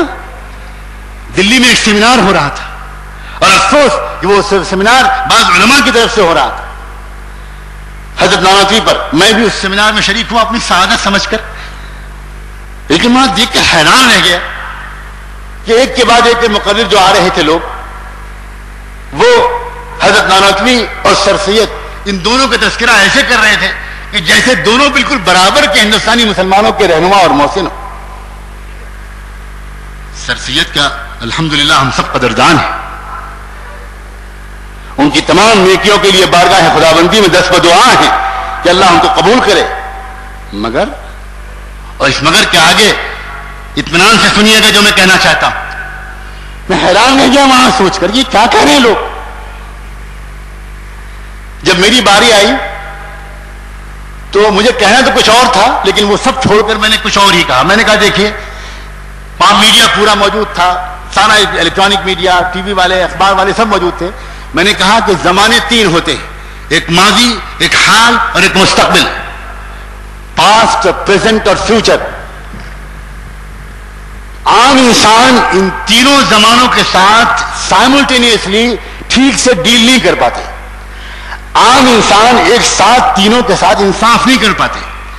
اگر تعلق ماضی سے ہوتا ہے بہت زیادہ تو حال اور مستقبل کے ساتھ انصاف نہیں کر پاتے. یا اگر حال کا تاثر زیادہ ہو گیا، حال سے زیادہ متاثر ہو گئے، مستقبل کے اندیشے ذہن و دماغ پر زیادہ چھا گئے تو ماضی سے رشتہ ٹوٹ جاتا ہے. عام طور پر انسانی فطرت کی یہ کمزوری ہے.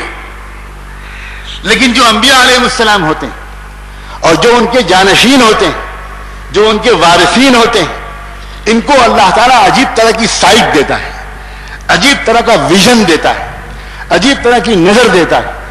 وہ بیک وقت ان کا رشتہ ماضی سے بھی جڑا ہوتا ہے، حال سے بھی جڑا ہوتا ہے، مستقبل پر بھی ان کی نگاہ ہوتی ہے. اور میں نے کہا کہ میں اس قاعدے کلیے کے بیان کرنے کے بعد حضرت نانوتوی کے بارے میں تاریخی بات آپ کے سامنے رکھنا چاہتا ہوں کہ جہاں تک ماضی سے تعلق ہے تو تاریخ گواہ ہے کہ اس اللہ کے بندے کی 11 سال کی عمر کے بعد سے، کچھ لوگوں نے لکھا ہے 8 سال کی عمر کے بعد سے، انتقال کے آخری وقت تک، زندگی کے آخری وقت تک کوئی ایک سنت بھی جاگتے اور سوتے میں نہیں چھوٹی. یہ ہے ماضی سے تعلق.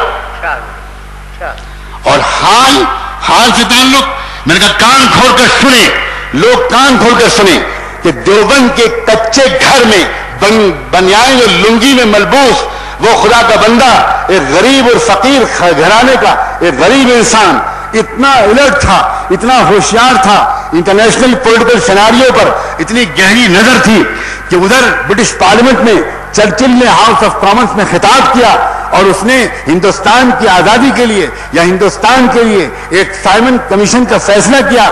جب سائمن کمیشن ہندوستان جائے گا اور جا کر وہاں پر جا کر یہ رپورٹ پیش کرے گا، وہاں پر سائمن کمیشن کا فیصلہ ہوا. اور یہاں 3 دن کے بعد حضرت نانوتوی نے تمام علماء کو یہ کہا کہ سائمن کمیشن کا بائیکاٹ کرنا ہے پورے ہندوستان.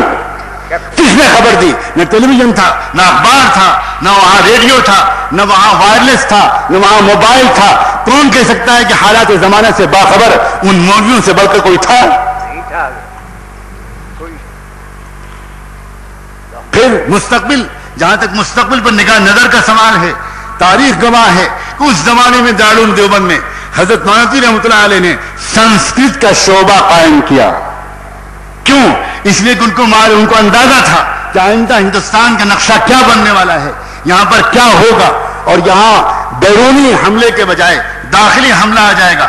کلچرل انویژن جو باہر سے آیا ہے وہ اندر سے آئے گا اور یہاں پر اس ملک کو ہندو راشٹر بنانے کی کوشش کی جائے گی. اور اس وقت ہمارے علماء اگر سنسکرت جانتے ہوں گے تو وہ پھر اس ہندو مغربی کتابوں کے حوالے سے ان اللہ کے بندوں تک اللہ کا پیغام پہنچا سکیں گے. مستقبل پر یہ نگاہ، حال سے اتنی واقفیت، ماضی سے اتنا تعلق، یہ ہے ہماری کامیابی کا راز. جو جدیدیت ماضی سے ہم کو اس طرح جوڑے رکھے، جو حال سے ہم کو اتنا آگاہ کرے، جو مستقبل سے ہم کو اتنا روشناس کرے، ہم اس جدیدیت کا کھلے دل سے خیر مقدم کرتے ہیں. لیکن جو جدیدیت ہمارے رشتے ماضی سے توڑ دے، ہمیں شکست خوردہ قوم بنا دے، ہمیں رہبرانہ امنگوں کے بجائے غلامانہ نفسیات میں مبتلا کر دے، اس جدیدیت سے ہم اللہ کی پناہ مانگتے ہیں. اور پھر ایک نئی مصیبت کہ اب جو جدیدیت اس وقت لائی جا رہی ہے وہ اسلامی لباسوں میں ملبوس کر کے لائی جا رہی ہے، خانہ کعبہ کے غلاف پہنا کر لائی جا رہی ہے اور کتاب و سنت کے دلائل کے ساتھ لائی جا رہی ہے. یہ ہے طامۃ الکبریٰ. جو جدیدیت ڈارون کے نام پر تھی، جو فلورائڈ کے نام پر تھی، جو کارل مارکس کے نام پر تھی، جو ہیگل کے نام پر تھی، اس جدیدیت سے بچنا شاید آسان تھا، لیکن جو جدیدیت قرآن کے حوالوں سے ہو، اللہ، کیسے بچا جائے اس سے؟ کیسے ڈسٹنگوش کیا جائے؟ کیسے آئیڈینٹیفائی کیا جائے؟ کیسے سمجھا جائے کہ یہ بات صحیح ہے اور یہ بات غلط؟ بالکل سیدھی بات ہے۔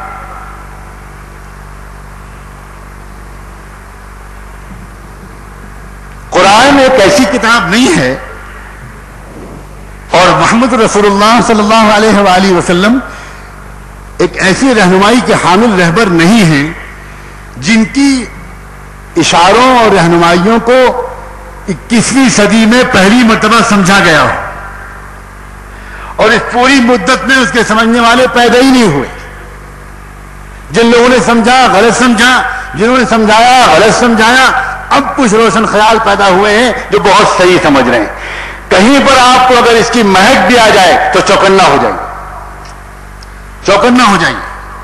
یاد رکھیے، امت مسلمہ کی ایک خصوصیت ہے، امت مسلمہ کے بارے میں یہ گارنٹی نہیں لی گئی ہے کہیں، نہ قرآن کی کسی آیت میں نہ کسی حدیث میں، کہ امت مسلمہ میں کبھی کوئی غلط بات کہے گا ہی نہیں، کبھی کوئی گمراہی اٹھے گی ہی نہیں، یہ گارنٹی نہیں لی گئی۔ مگر یہ گارنٹی لی گئی ہے بارہا کہ امت مسلمہ کا جو اکثریت ہے، جو سواد اعظم ہے، جو پوری امت ہے، وہ کبھی بھی کسی غلط بات پر متفق نہیں ہو۔ غلطیاں کرنے والے اس میں بھی کھڑے ہوں گے، لیکن غلطیوں کو روکنے والے لوگ، غلطیوں کو درست کرنے والے لوگ بھی ہر دور میں موجود رہیں گے۔ یہ ایک سدا بہار امت، یہ بانجھ امت نہیں ہے، یہ ایسی امت نہیں ہے جس میں کہ گویا اب جس میں قوت تولید ختم ہو گئی ہو، نہیں، بالکل نہیں۔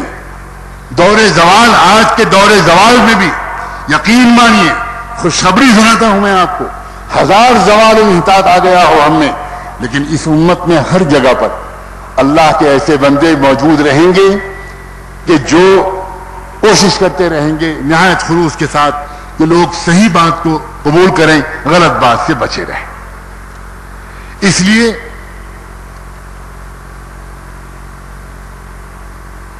اس اصول پر ہمیشہ تولیے ہر بات کو۔ میں نے کل بھی ایک بات کہی تھی، آج پھر دہراتا ہوں، قرآن مجید کی سورہ فاتحہ جہاں ہم کو ایک دعا سکھائی گئی ہے، اور سچی بات یہ ہے کہ باب رحمت کی کلید تو دعا ہی ہے، ہدایت کی ماسٹر کی وہ دعا ہے۔ اسی لیے قرآن کو کہ خزانوں کو کھولنے کے لیے ایک ماسٹر کی پہلے دی گئی، اور اس ماسٹر کی میں کیا منگوایا گیا؟ اللہ کی حمد و ثنا کے بعد، اپنی عاجزی اور بندگی کے اعتراف و اقرار کے بعد، اور عہد عبودیت کی تجدید کے بعد ایک ہی بات مانگی گئی ہے، اور وہ یہ کہ اہدنا الصراط المستقیم صراط الذین انعمت علیہم غیر المغضوب علیہم ولا الضالین۔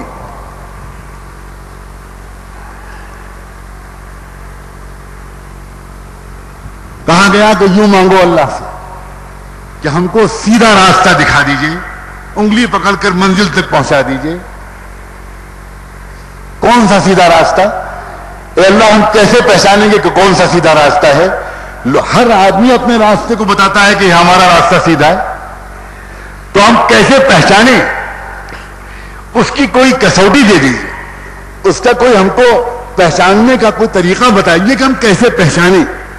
غور سے سننے کا اس بات کو، اللہ تعالیٰ کہہ سکتا تھا کہ صراط کتابی کا وہ سنت رسول کا، یہ کہہ سکتا تھا اللہ کہ اللہ ہم کو اپنی کتاب اور اپنے رسول کی سنت پر چلانا، یہ کہہ سکتا تھا اللہ، لیکن یہ کہنے کے بجائے کہا یہ گیا کہ صراط الذین انعمت علیہم، اے اللہ ہم کو ان کا راستہ دکھا دیجئے جن پر آپ کا انعام ہوا۔ کتاب کے بجائے، کتابی نقوش کے بجائے متحرک اور زندہ زندگیوں کو سامنے پیش کیا گیا، اور دونوں میں زمین آسمان کا فرق ہے۔ کتابی حوالوں کا تو انٹرپریٹیشن کوئی بھی کر سکتا ہے.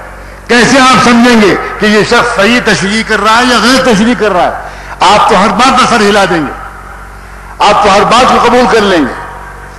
جو آدمی زمانے کے فیشن کے مطابق بہت اچھے انداز سے بات کرے گا وہ اور زیادہ اچھا لگے گا. جو ہمارے گناہوں کو ایک شرعی جواز فراہم کرنے کی جانے انجانے میں کوشش کرے گا وہ اور زیادہ اچھا لگے گا. اب تک ہم گناہ کر رہے تھے گنہگار سمجھ کر اپنے آپ کو, اب گناہ کرنے لگیں گے کتاب و سنت کی روشنی میں, اب گناہ کرنے لگیں گے پوری جرأت کے ساتھ. اب تک تو ہماری عورتیں باہر نکلتی تھیں ڈرے سہمے, یہ احساس کر کے بے پردگی اچھی چیز نہیں ہے, مگر بہت بہت شکریہ ان لوگوں کا جنہوں نے پردے کو شرعی بے پردگی کو شرعی جواز فراہم کر دیا. تو ہمیشہ نفس تو ایسی چیزوں کی طرف بھاگتا ہے. اور کتاب کی جہاں تک حوالوں کا سوال ہے, کتاب کے حوالے, کتاب و سنت کے حوالے, یہ تو ساری باطل تحریکیں کتاب و سنت کے حوالے تو پیش کرتی ہیں. کیسے بچا جائے اس سے؟ اللہ تعالیٰ نے کیا, اللہ تعالیٰ کا انتخاب ہے الفاظ کا. اللہ کے پاس ذخیرے الفاظ کی کمی نہیں تھی, لیکن اللہ تعالیٰ نے الفاظ یہ چنے کہ نہیں, ایک طریقہ بتاتا ہوں تم کو پہچاننے کا. میرے کچھ بندے ہیں جو صحیح راستے پر چلے ہیں, میں نے ان پر انعام کیا ہے, تم ہمیشہ ان کو دیکھنا اور ان کا اتباع کرنا. وہ کون ہیں؟ 4 قسم کے طبقات اللہ تعالیٰ نے بیان فرمائے. اولئک مع الذین انعم اللہ علیہم من النبیین والصدیقین والشہداء والصالحین. ایک تو نبیوں کا طبقہ, پھر صدیقین کا طبقہ, پھر اللہ تعالیٰ ہر دور میں جو اپنے گواہ کھڑے کرتا ہے, ہر دور کے تاریخ ذات و عظیمت اور تاریخ تجدید و اصلاح کے تاریخ ساز لوگ, احساس لوگ جو گواہ ہوتے ہیں, جو شہداء اللہ فی الارض ہوتے ہیں, شہداء اللہ فی خلقہ ہوتے ہیں وہ, اور پھر آخر میں صالحین. فرمایا ان کو فالو کرنا. اب یہ جو تم کو مطلب بتائیں گے قرآن و حدیث کا, اس میں غلطی کا امکان نہیں ہے, اس میں سلامتی کی امید پکی ہے. صحیح راستے پر چلو گے, اور اگر تم نے ان کے ایگزامپل کو فالو کرنے کے بجائے تم نے نت نئی پکاروں پر لبیک کہنا شروع کر دیا تو کل کو پچھتاؤ گے. تمہاری چاہے جتنی اچھی نیت ہو, لیکن ہو سکتا ہے کہ بڑی سنگین غلطیاں تم حسن سے انجانے میں کرا دی جائیں. میں کسی شخص کی طرف اشارہ نہیں کر رہا, کسی تحریک کی طرف اشارہ نہیں کر رہا, لیکن ایک بات پر آگاہی دینا اپنا فرض سمجھتا ہوں. مغرب کی طرف سے بہت منصوبہ بند طریقے پر اس وقت اس بات کی کوشش ہو رہی ہے کہ دنیا کے سامنے ایک ماڈرن اسلام پیش کیا جائے. کیوں ماڈرن اسلام پیش کیا جائے؟ تاکہ اس میں روحانی قدریں کم ہوں, روحانیت کم ہو, ذکر کی حلاوت کم ہو, سجدوں کی مٹھاس کم ہو, اللہ کی تنہائی میں بندگی اور دعا و مناجات کی طاقت کم ہو. اور جب یہ طاقت کم ہوگی تو باطل طاقتوں کے سامنے مزاحمت کی طاقت اور شوق شہادت خود ختم ہو جائے گا. اور شوق شہادت وہ ہے جس سے مغرب آج بھی لرزہ برندان ہے. اتنے ہتھیار اس کے سب بیکار جا رہے ہیں, دلدل میں وہ پھنستا جا رہا ہے. افغانستان میں پہلے پھنس چکا, عراق کی اب باری آئی ہے, ایک افغانستان میں پھنس کر ڈھیر ہو چکا ہے, اور انشاءاللہ اکیلا فرعون جو بچا ہے اللہ نے چاہا تو اس کی بھی قبر آخری اس کا مدفن بغداد سے لے کر فلسطین کی زمین بن کر رہے گی. میں خواب و خیال کی بات نہیں کر رہا ہوں, میں بالکل زمینی حقیقتوں کی بات کر رہا ہوں. فلسطینی نوجوانوں نے ایک عہد کیا ہے, اے نوجوانوں اپنے اندر سے مغربی تہذیب کی مزاحمت کے جذبات کو تازہ کرو. ہم تو تہذیب کے جذبات کی مزاحمت نہیں کر پا رہے ہیں, وہ تو گولیوں کی مزاحمت کر رہے ہیں, وہ تو بموں کے لیے اپنے سینے کھول رہے ہیں. انہوں نے ایک بات طے کی ہے, انہوں نے یہ طے کیا ہے کہ ہم 25 لاکھ نوجوان ہیں, ہم 25 سال 30 سال 40 سال مرتے رہیں گے, ہمیں مرنا قبول ہے, لیکن ہم کسی بھی طرح اس ظالم طاقت کے سامنے سر نہیں جھکائیں گے. سلام بھیجو ان عظیم غیور نوجوانوں کی روح پر. کیا جرأت انہوں نے پائی ہے. انہوں نے, آپ کو اندازہ نہیں ہے کہ اس وقت پوری مغربی دنیا میں کیا ہلچل مچی ہوئی ہے. میڈیا ہمارا جس چیز کو چاہتا ہے ہائی لائٹ کرتا ہے, بات کا بتنگڑ بناتا ہے اور ہمالیہ پہاڑ کو بھی نظر انداز کر دیتا ہے. یہ تو جادو ہے, بلیک میجک. اور ہم لوگ میڈیا پر جس طرح ایمان رکھتے ہیں, روزانہ صبح تلاوت کرتے ہیں اخباروں کی. تلاوت, لفظ تلاوت سوچ سمجھ کے بول رہا ہوں, قبلہ روح ہو کر, خشوع اور خضوع کے ساتھ, ایمان بالغیب کے جذبات کے ساتھ, اور آمنا و صدقنا. سچ کہا بی بی سی تم نے, سچ کہا سی این این تم نے, سچ کہا ہندو اخبار تم نے, سچ کہا سی این این تم نے, سچ کہا سچ کہا سچ کہا سچ کہا. صدقت و بررت و بالحق نطقت.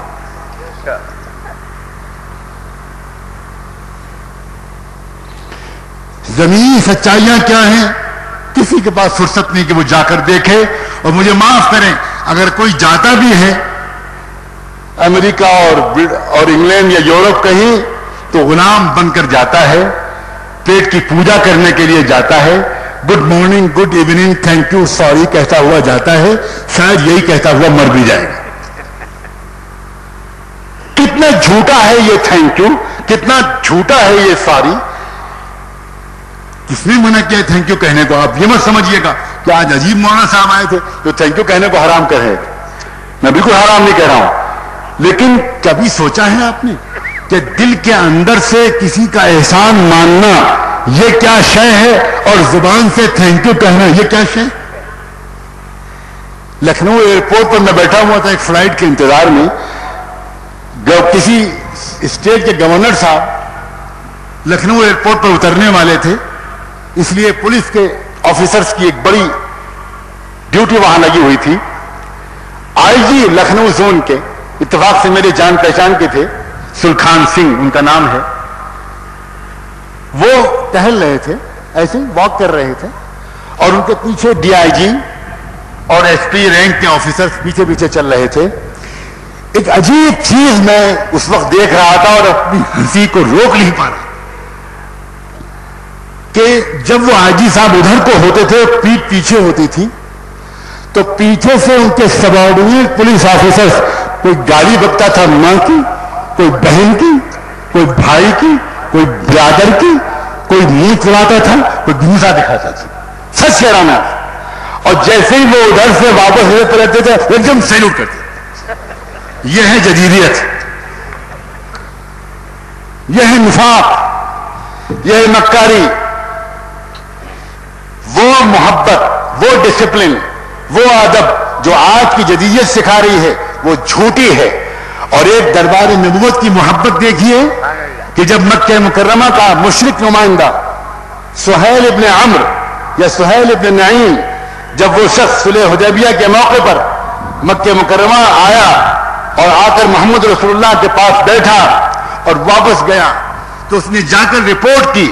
مکے کے سپریم لیڈرز کی ایک میٹنگ تھی بند کمرے میں, اس نے جا کر رپورٹ کی اور اس نے کہا کہ بھائی میں دنیا کے بہت سے بادشاہوں کے دربار میں عربوں کی سفیر کے حیثیت سے گیا ہوں, میں نے کسی بھی دربار میں اپنے رہبر کی ایسی عاشقانہ والہانہ محبت نہیں دیکھی جیسے محمد کے اصحاب کرتے ہیں. محمد کا تو حال یہ ہے کہ وہ جو تھوکتے ہیں تو صحابہ اپنے ہاتھوں میں وہ تھوک لے لیا کرتے ہیں.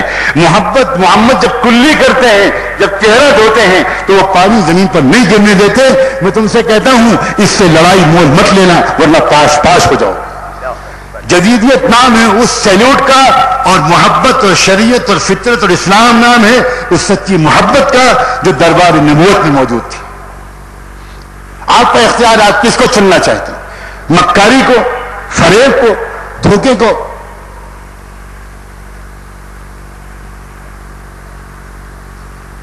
چنانچہ کیا کہہ رہا تھا میں, افغانستان کی بات, میں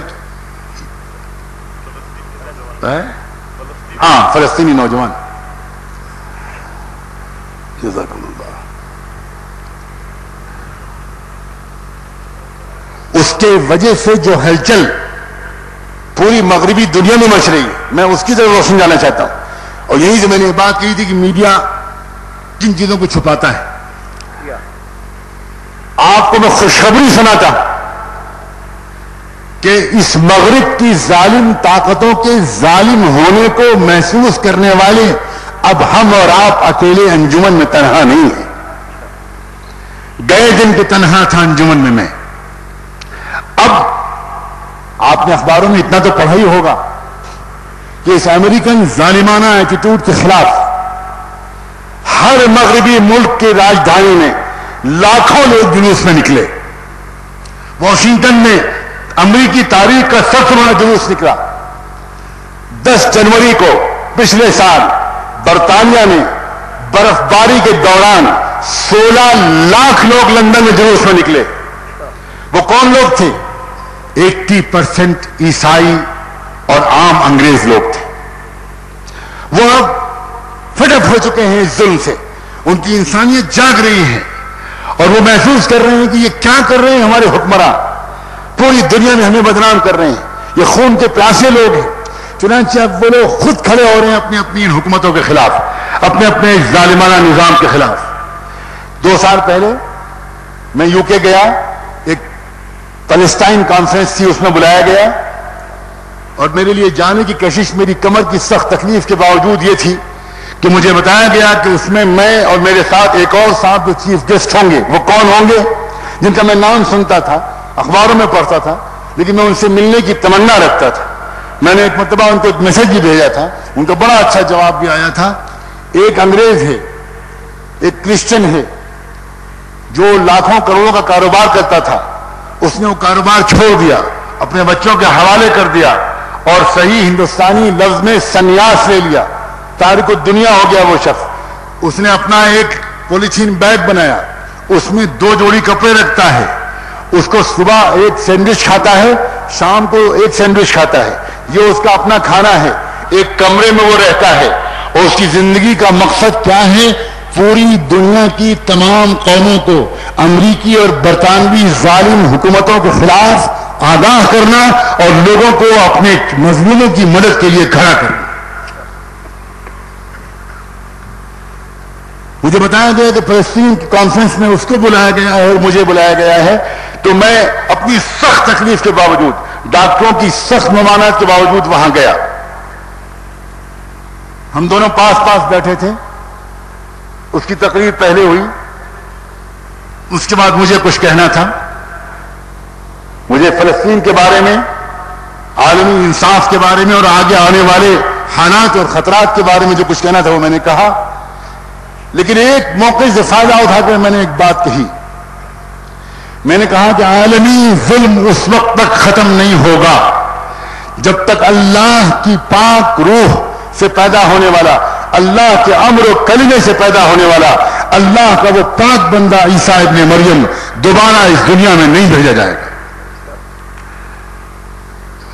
اور میں نے اس بھائی کے ہاتھ پر ہاتھ رکھتے ہوئے کہا کہ میں یہ امید کرتا ہوں کہ اس عالمی ظلم کا ایک بہت بڑا فائدہ ہونے والا ہے. پوری دنیا میں محمد رسول اللہ کے غلام اور عیسیٰ علیہ السلام سے سچی محبت کرنے والے انصاف پسند لوگ, یہ دونوں جو الگ الگ خانوں میں بٹ گئے تھے, آگے آنے والے دنوں میں ان کے درمیان ڈائیلاگ شروع ہوگا اور تب پتہ چلے گا آپ کو کہ عیسیٰ علیہ السلام کے بارے میں آپ جو کچھ سوچتے تھے اس سے کہیں زیادہ بلند مقام ان کا ہمارے دلوں میں ہے. اور ہم انتظار کر رہے ہیں ان لمحات کا.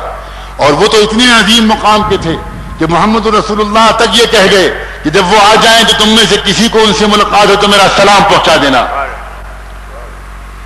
بس جو یہ میں نے کہا تو زار و قطار اس شخص نے رونا شروع کیا. اس کے بعد تنہائی کے کمرے میں ہماری 1 to 1 ملاقات ہوئی. اس شخص نے اس میں جو کچھ کہا میں کیا اپنے سامنے رکھوں. اس نے کہا مولانا نعمانی صاحب میں 11 سال سے ایک آگ میں جل رہا ہوں اور پہلی مرتبہ مجھے کوئی مسلم ملا ہے اس طرح کے جذبات رکھنے والا. پہنچا دیجئے مظلوم مسلمانوں کو میرا یہ پیغام کہ وہ اکیلے مظلوم نہیں ہیں اور ان کے ساتھ وہ تنہا نہیں ہیں. خدا نے ان کو چنا ہے اس لیے کہ تبدیلی لانے کے لیے ہر قوم چنی نہیں جا سکتی. جو قوم چنی جا سکتی ہے, جو سہ سکتی ہے, اسی کو خدا نے چنا ہے اور کوئی نہیں سہ سکتا. میں نے اپنی تقریر میں ایک بات کہی تھی جس سے اس کو جس کے انسپائر ہو کر اس نے یہ بات کہی. میں نے کہا تھا کہ مسلمانوں اور پوری دنیا میں ظلم و ستم کی شکار امت مسلمہ کے لوگوں بالکل مت پریشان ہو. تمہارے ساتھ جو تکلیفیں ہو رہی ہیں اس کی مثال اس درد کی طرح ہے جو ایک ماں کو اپنے بچے کو جنم دیتے وقت ہوتا ہے. اللہ قادر تھا کہ بچے کو وجود دے ماں کو تکلیف دیے بغیر، مگر اللہ نے چنا یہ طریقہ کہ ایک بچے کے پیدا کرتے وقت ماں کا پورا وجود ہل جاتا ہے، ماں کا پورا وجود ہل جاتا ہے.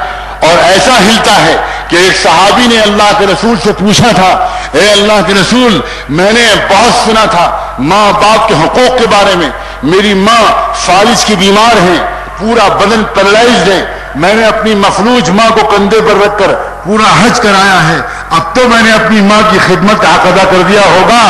صلاۃ و سلام ہو اللہ کے رسول پر. انہوں نے فرمایا تھا کہ جب تم پیدا ہوئے تھے اور تمہاری ماں کے منہ سے جو پہلی چیخ نکلی تھی ابھی اس کا بھی حق ادا نہیں ہوا. میں نے کہا ان نوجوانوں سے، ان فلسطینیوں سے جو مجھے میرے سامنے اس وقت لندن کے باٹلی، انگلینڈ کے باٹلی شہر میں موجود تھے، میں نے کہا کہ مسلمانوں پر یہ مظالم کیوں ہو رہے ہیں؟ سن لو اچھی طرح، یہ لیبر پین ہے. اگر ایک وجود ایک بچے کا نہیں ہو سکتا ماں کے وجود کو ہلائے بغیر، تو کیا تم یہ سمجھتے ہو کہ دنیا میں انصاف کا ایک نیا دور جنم لے لے گا اس کے بغیر کہ تمہارا وجود ہلایا جائے؟ ام حسبتم ان تدخلوا الجنہ ولما یاتکم مثل الذین خلوا من قبلکم مستهم البأساء والضراء وزلزلوا حتى يقول الرسول والذین آمنوا معه متى نصر اللہ متى نصر اللہ متى نصر اللہ الا ان نصر اللہ قریب. کیا تم سمجھتے ہو کہ تم جنت میں چلے جاؤ گے بغیر اس کے کہ تمہارے اوپر وہ حالات آئے جو تم سے پچھلی قوموں پر آئے تھے؟ جنگوں نے ان کو پیسا، بیماریوں نے ان کو گھیرا، فقر و فاقے نے ان کو ستایا اور ہر طرح کی مشکلات میں وہ مبتلا کیے گئے. وہ زلزلوا، یہاں تک کہ وہ ہلا دیے گئے. اور کتنا ہلا دیے گئے؟ حتی یقول الرسول والذین آمنوا معه، یہاں تک کہ وقت رسول بھی پکار اٹھا تھا، وقت رسول چیخ اٹھا تھا، وقت رسول کا ساتھ دینے والے اہل ایمان وہ چیخ اٹھتے تھے متى نصر اللہ، کب آئے گی اللہ کی مدد؟ اس اسٹیج پر جب تمہاری قربانیاں پہنچتی ہیں تب جواب آتا ہے آسمان سے الا ان نصر اللہ قریب.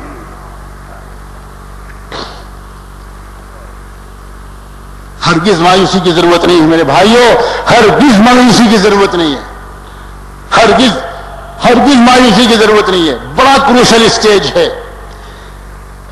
صرف ماں ہے جو لیبر پین کو سہ سکتی ہے.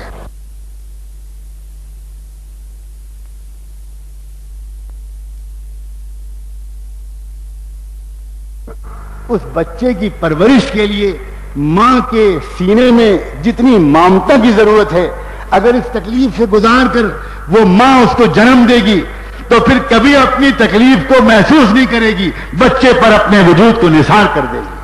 اور اس بچے کی حفاظت کے لیے ماں کے سینے میں محبت کا یہ ٹھاٹھے ماتا ہوا سمندر پیدا کرنا اللہ کے علم و دانش میں ضروری تھا.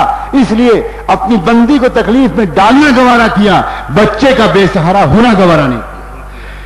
اللہ امت محمدیہ کو تکلیف میں ڈالنا گوارا کیے ہوئے ہے، اس لیے کہ عالمی عدل و انصاف قائم نہیں ہوگا. دنیا کے غریبوں، مظلوموں، مزدوروں، محروموں کو ان کے کھوئے ہوئے حقوق نہیں ملیں گے اگر اس امت کو اپنا کھویا ہوا امامت کا مقام نہیں ملے گا. اور امامت کے مقام تک پہنچنے کا راستہ غار ہرا اور غار ثور سے شروع ہو کر غزوہ احد اور میدان خندق تک جاتا ہے. یہ راستہ پھولوں کی سیج یہاں پر نہیں ہے، یہ کانٹوں بھرا راستہ ہے. یہ عشق پیارے کھیل نہیں، حوصلہ چاہیے وفا کے لیے. اصل مسئلہ کیا ہے؟ اصل مسئلہ یہ ہے کہ مغربی تہذیب گھر گھر گھسنا چاہتی ہے اور گھر گھر اس کا استقبال بھی ہو رہا ہے، لیکن کچھ گھر ہیں جو ابھی تک دروازے اور کھڑکی مغربی تہذیب کے لیے کھولنے کو تیار نہیں ہے. وہ گھر کون سے ہیں؟ کوئی مجھے تعارف کرانے کی ضرورت نہیں.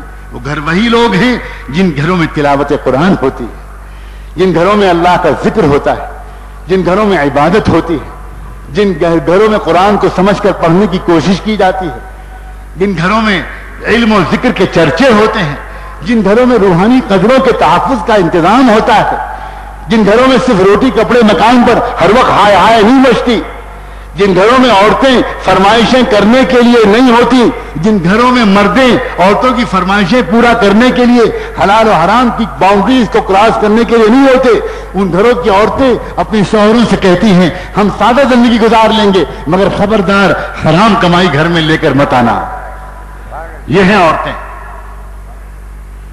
یاد کیجئے اس عورت کا واقعہ جس کے شوہر ایک صحابی، وہ بھی صحابیہ، صبح کو نکلے کمانے کے لیے، مزدوری کی تلاش کے لیے، دن بھر تلاش کیا، شام کو واپس آئے خالی ہاتھ، کوئی کام نہیں ملا، کوئی پیسہ نہیں ملا، دونوں بھوکے تھے، بھوکے سو گئے۔ اگلی صبح کو پھر وہ شوہر نکلے کہ آج کوئی مزدوری مل جائے، کچھ کام مل جائے، کچھ کھجوریں گھر لے کر چلا ہوں، دونوں کچھ کھا پی لیں۔ دن بھر مزدوری تلاش کی، پھر شام کو خالی ہاتھ واپس آ گئے، پھر دونوں بھوکے سو گئے۔ تیسرے دن پھر ایسا ہی ہوا، اور پھر تیسرے دن لگاتار ان کو کوئی کام نہیں ملا، پھر واپس آ گئے خالی ہاتھ، پھر 3 دن کے فاقے سے دونوں بھوکے سو گئے۔ پھر چوتھی صبح ہوئی، پھر یہ چوتھے دن نکلا یہ شخص کمانے کے لیے۔ سنت کے مطابق بیوی نے دروازے پر آ کر رخصت کیا۔ حسین طریقے زندگی ہے سنت کا طریقہ، خوبصورت طریقے زندگی ہے سنت کا طریقہ۔ سنت یہ ہے کہ اگر شوہر صبح کو نکلے اپنی دکان کے لیے، اپنے آفس کے لیے، تو عورت دروازے تک اس کو رخصت کرنے کے لیے آئے اور کہے، سلام کرے یا وہ سلام کرے اور جواب دے، کہے اللہ کے حوالے، فی امان اللہ۔ آج کا فیشن کیا ہے بتاؤں، راز فاش کروں؟ ٹی وی چل رہا ہے، بیگم صاحب ٹی وی دیکھنے میں مصروف ہیں، نوکر نے کافی لا کے دے دی، شوہر بیچارہ فریج سے نکال کر ٹھنڈا سینڈوچ کھا رہا ہے، جا رہا ہو، جاؤ جاؤ جاؤ جاؤ جاؤ جاؤ، ارے بھائی بات ضروری سن لو، کچھ ضروری لنچ، ارے بھائی بڑا شاندار فلم آ رہی ہے، کیا ڈسٹرب کرو، جاؤ بھائی، تو موبائل تو تمہارے پاس ہے، فون کر دینا۔ یہ کلچر ہے، یہ جدیدیت ہے۔ سنت یہ ہے کہ عورت دروازے تک آ کر رخصت کرے۔ چوتھے دن اس عورت نے دروازے پر آ کر رخصت کیا، سلام دعا ہو گئی، کہہ دیا فی امان اللہ، شوہر چلا گئے باہر، چند قدم آگے بڑھ گیا، اس عورت کو کچھ یاد آیا، اس نے پکارا، ارے ذرا 1 منٹ، ایک بات سنیے کہ ایک بات رہ گئی، ذرا پھر میری بات سنیے۔ پھر وہ پلٹ کر وہ شوہر آیا۔ اب کیا کہتی ہے وہ اللہ کی بندی؟ یہ کہتی ہے 3 دن کی بھوک کی وجہ سے میری محبت کی خاطر ایک بات تم سے کہتی ہوں، کہیں ایسا نہ ہو کہ آج کوئی حرام لقمہ لے کر آ جانا، خالی ہاتھ آ جانا، ایک مرتبہ اور بھوکے سو لیں گے مگر حرام لقمہ لے کر مت آنا۔ یہ ہے اسلام، یہ ہے فطرت، یہ ہے حیا، یہ ہے حلال۔ اے لوگوں، آج اس مجمع عام میں اللہ کے سامنے اس آدھی رات کے قریب عہد کرو اور اللہ تعالیٰ سے ایک مرتبہ رشتہ جوڑ کر یہ کہو کہ اللہ ہم کو قدیم بنا، اتنا قدیم بنا، اتنا قدیم بنا، اتنا قدیم بنا کہ ہمارا نسب، ہمارا وجود، ہماری رشتے، ہمارے تعلقات، ہماری تمنائیں، ہماری محبتیں، ہماری وابستگیاں، ہمارے اخلاق، معاشرت، معاملات اور عقائد سب صفے والوں کی طرح ہو جائیں، مسجد نبوی والوں کی طرح ہو جائیں، صحابہ اور اہل بیت کی طرح ہو جائیں۔ ہمیں نہیں چاہیے جدید فیشن، ہمارے فخر کے لیے کافی ہے کہ ہم حسن اور حسین کے غلام بن جائیں، مصعب اور عمار کے کفش بردار بن جائیں، ابوبکر و عمر اور عثمان و علی، فاطمہ اور سمیہ، زینب اور کلثوم، رقیہ اور عائشہ اور خدیجہ، ان کی نقل کرنے والی ہمارے گھر کی مستورات بن جائیں۔ تمام تر ترقی چھپی ہوئی ہے اس پرانے، اتنے پرانے جتنا کہ خود انسان ہے، ان روایات کی پر کے اتباع میں تمام تر سلامتی ہے، تمام تر نجات ہے، تمام تر ترقی ہے دنیا کی اور آخرت کی۔ اور نت نئے فتنوں سے ہمیشہ اللہ تعالیٰ کی پناہ مانگتے رہیے۔ اہل علم جو یہاں الحمدللہ موجود ہے، اللہ کا شکر ہے کہ بنگلور کے علماء بڑی تعداد میں یہاں پر موجود ہیں، آپ ان سے فائدہ اٹھائیے، ان پر اعتماد کیجئے۔ ان میں کئی ایسے ہیں کہ میرے جیسے اگر ان کی خدمت اور غلامی میں زندگی گزار لیں تو ان کی سعادت کے لیے بالکل کافی۔ اللہ کے لیے مجھے ان سے محبت ہے، ان کی مرضی اور ایما اور اشارہ پا کر آیا ہوں۔ ایسے حالات میں اس وقت لکھنؤ میں تھا کہ کسی صورت میں مجھے لکھنؤ سے نہیں نکلنا چاہیے تھا، بہت سخت ترین آزمائشوں سے میں بھی اس وقت گزر رہا ہوں. آپ دعا کریں کہ اللہ تعالیٰ میری حفاظت فرمائے. لیکن مجھے حضرت مفتی شعیب اللہ صاحب دامت برکاتہم کا ایمان ملا. جب سے میں نے ان کو دیکھا ہے میرے دل میں ایک محبت ہے. چھپائے پھرتا ہوں, اگرچہ میں اس محبت کا حق ادا نہیں کر سکتا, لیکن چھپائے پھرتا ہوں محبت کو. احب الصالحین ولست منہم لعل اللہ یرزقنی صلاحا. اور کسی ایک کی طرف اشارہ کرنا مقصود نہیں. اولئک آبائی وجئنی بمثلہم اذا جمعتنا یا جلیل المجامع. لوگوں, مشرق و مغرب کے میخانے چھان کر آیا ہوں اور اب آپ سے کہہ رہا ہوں مغربی تہذیب سے اپنے بچوں کو بچاؤ. مغربی تہذیب کی مغربی قدروں سے, مغربی وضاقتہ سے, مغربی سوچ سے, مغربی جذبات سے, مغربی خواہشات و تمناؤں سے, مغربی فیشنوں سے اپنی گھر کی عورتوں کو, اپنے بچوں کو بچائیں. سنت کے سانچے میں ان کو ڈھالیں. اور یاد رکھیے گا انشاءاللہ آئندہ آنے والے دنوں میں ایک تبدیلی عالم کے نظام میں آئے گی. لیکن ایک کورس تو پورا کرنا پڑے گا, ایک وقت تو گزارنا پڑے گا, تب ڈیلیوری ہوگی. اور جس دن ڈیلیوری ہوگی یہ دنیا پہچاننا مشکل ہو جائے گا. لوگ اس پہ کو پہچان نہیں پائیں گے. یہ وہ دنیا, یہ وہ زمین جو ظلم سے بھری ہوئی نظر آتی ہے اس وقت, یا ابھی اور چھلکے گا ظلم اس میں سے. اس کے بعد اللہ تعالیٰ وہ نظام کو یہاں پر لا کر رہے گا کہ جس طرح آج یہ زمین ظلم سے بھری ہے ویسے ہی یہ زمین عدل و انصاف سے بھر کر رہے گی. یہ اللہ کے رسول کی پیشن گوئی ہے, یہ اللہ کے رسول کا وعدہ ہے. قرآن مجید میں سورہ کہف اور سورہ بنی اسرائیل میں اس طرف اشارے ہیں. اور ایک بات میں اور عرض کر دوں, ابھی تازہ ترین واقعہ جو سونامی کا ہوا, جو یہ لہریں آئیں اور یہ جو عذاب آیا, مجھے یاد آ گئی ہے میں یہ بات یہ کہہ دوں, الحمدللہ الذی انزل علی عبدہ الکتاب ولم یجعل لہ عوجا قیما لینذر باسا شدیدا من لدنہ ویبشر المؤمنین الذین یعملون الصالحات ان لهم اجرا حسنا ماکثین فیہ ابدا وینذر الذین قالوا اتخذ اللہ ولدا. یہ سورہ کہف کی چند آیتیں ہیں جو میں نے شروع کی اس وقت پڑھی ہیں. ان آیتوں میں کیا اشارات ہیں. شاید مجھے قرآن مجید کے درس کے سلسلے میں کل کچھ عرض کرنے کا موقع ملے, شاید مجھے یاد آ جائے تو میں کچھ عرض کروں کہ قرآن مجید میں ایک صاف وارننگ دی گئی ہے ان تمام لوگوں کو جنہوں نے اللہ کا بیٹا کسی کو بنایا ہوا ہے کہ ان پر ایک باسن شدیدن, ایک لدنی عذاب آ کر رہے گا. اور کرسمس کی راتوں میں اور سال کے آخر میں ساحل سمندر پر کون لوگ عیاشیاں کر رہے تھے, کون لوگ زنا کر رہے تھے, کون لوگ تماشا کر رہے تھے, اور کیا ہو رہا تھا, کب یہ سمندر پھٹ پڑا اور کیا ہوا. اس کو ریلیٹ کیجئے اور محسوس کیجئے اس بات کو کہ اللہ کا صبر کا پیمانہ اب شاید لبریز ہو اٹھا ہے اور یہ خالی خوش ہونے کا وقت نہیں ہے. کہیں ایسا نہ ہو کہ ہم بھی دجالی لشکر کے ساتھ کھڑے کر دیے جائیں. اپنے ایمان کی فکر کرنا, اپنے اعمال صالحہ کی فکر کرنا اور اپنی سلامتی کی فکر کرنا اس وقت ایک وار فوٹنگ پر اور جنگی پیمانے پر ضروری ہے. اس ضروری کام کو ٹالیے گا مت. وآخر دعوانا ان الحمدللہ رب العالمین. جزاکم اللہ خیرہ. حضرت مولانا دامت برکاتہم نے بہت اچھے انداز میں اپنے اعتبار سے نہایت ہی مختصر وقت میں بہت جامع تقریر فرمائی. اللہ تعالیٰ جزا خیر عطا فرمائے. حضرت نے ہماری آنکھیں کھول دی, اللہ تعالیٰ بہت بہت جزا عطا فرمائے. حاضرین کرام, ابھی تھوڑی ہی دیر میں حضرت والا متزل العلو کی دعا ہوگی. آپ حضرات تشریف رکھیں, اس سے پہلے کچھ اہم اعلانات ہونے جا رہے ہیں.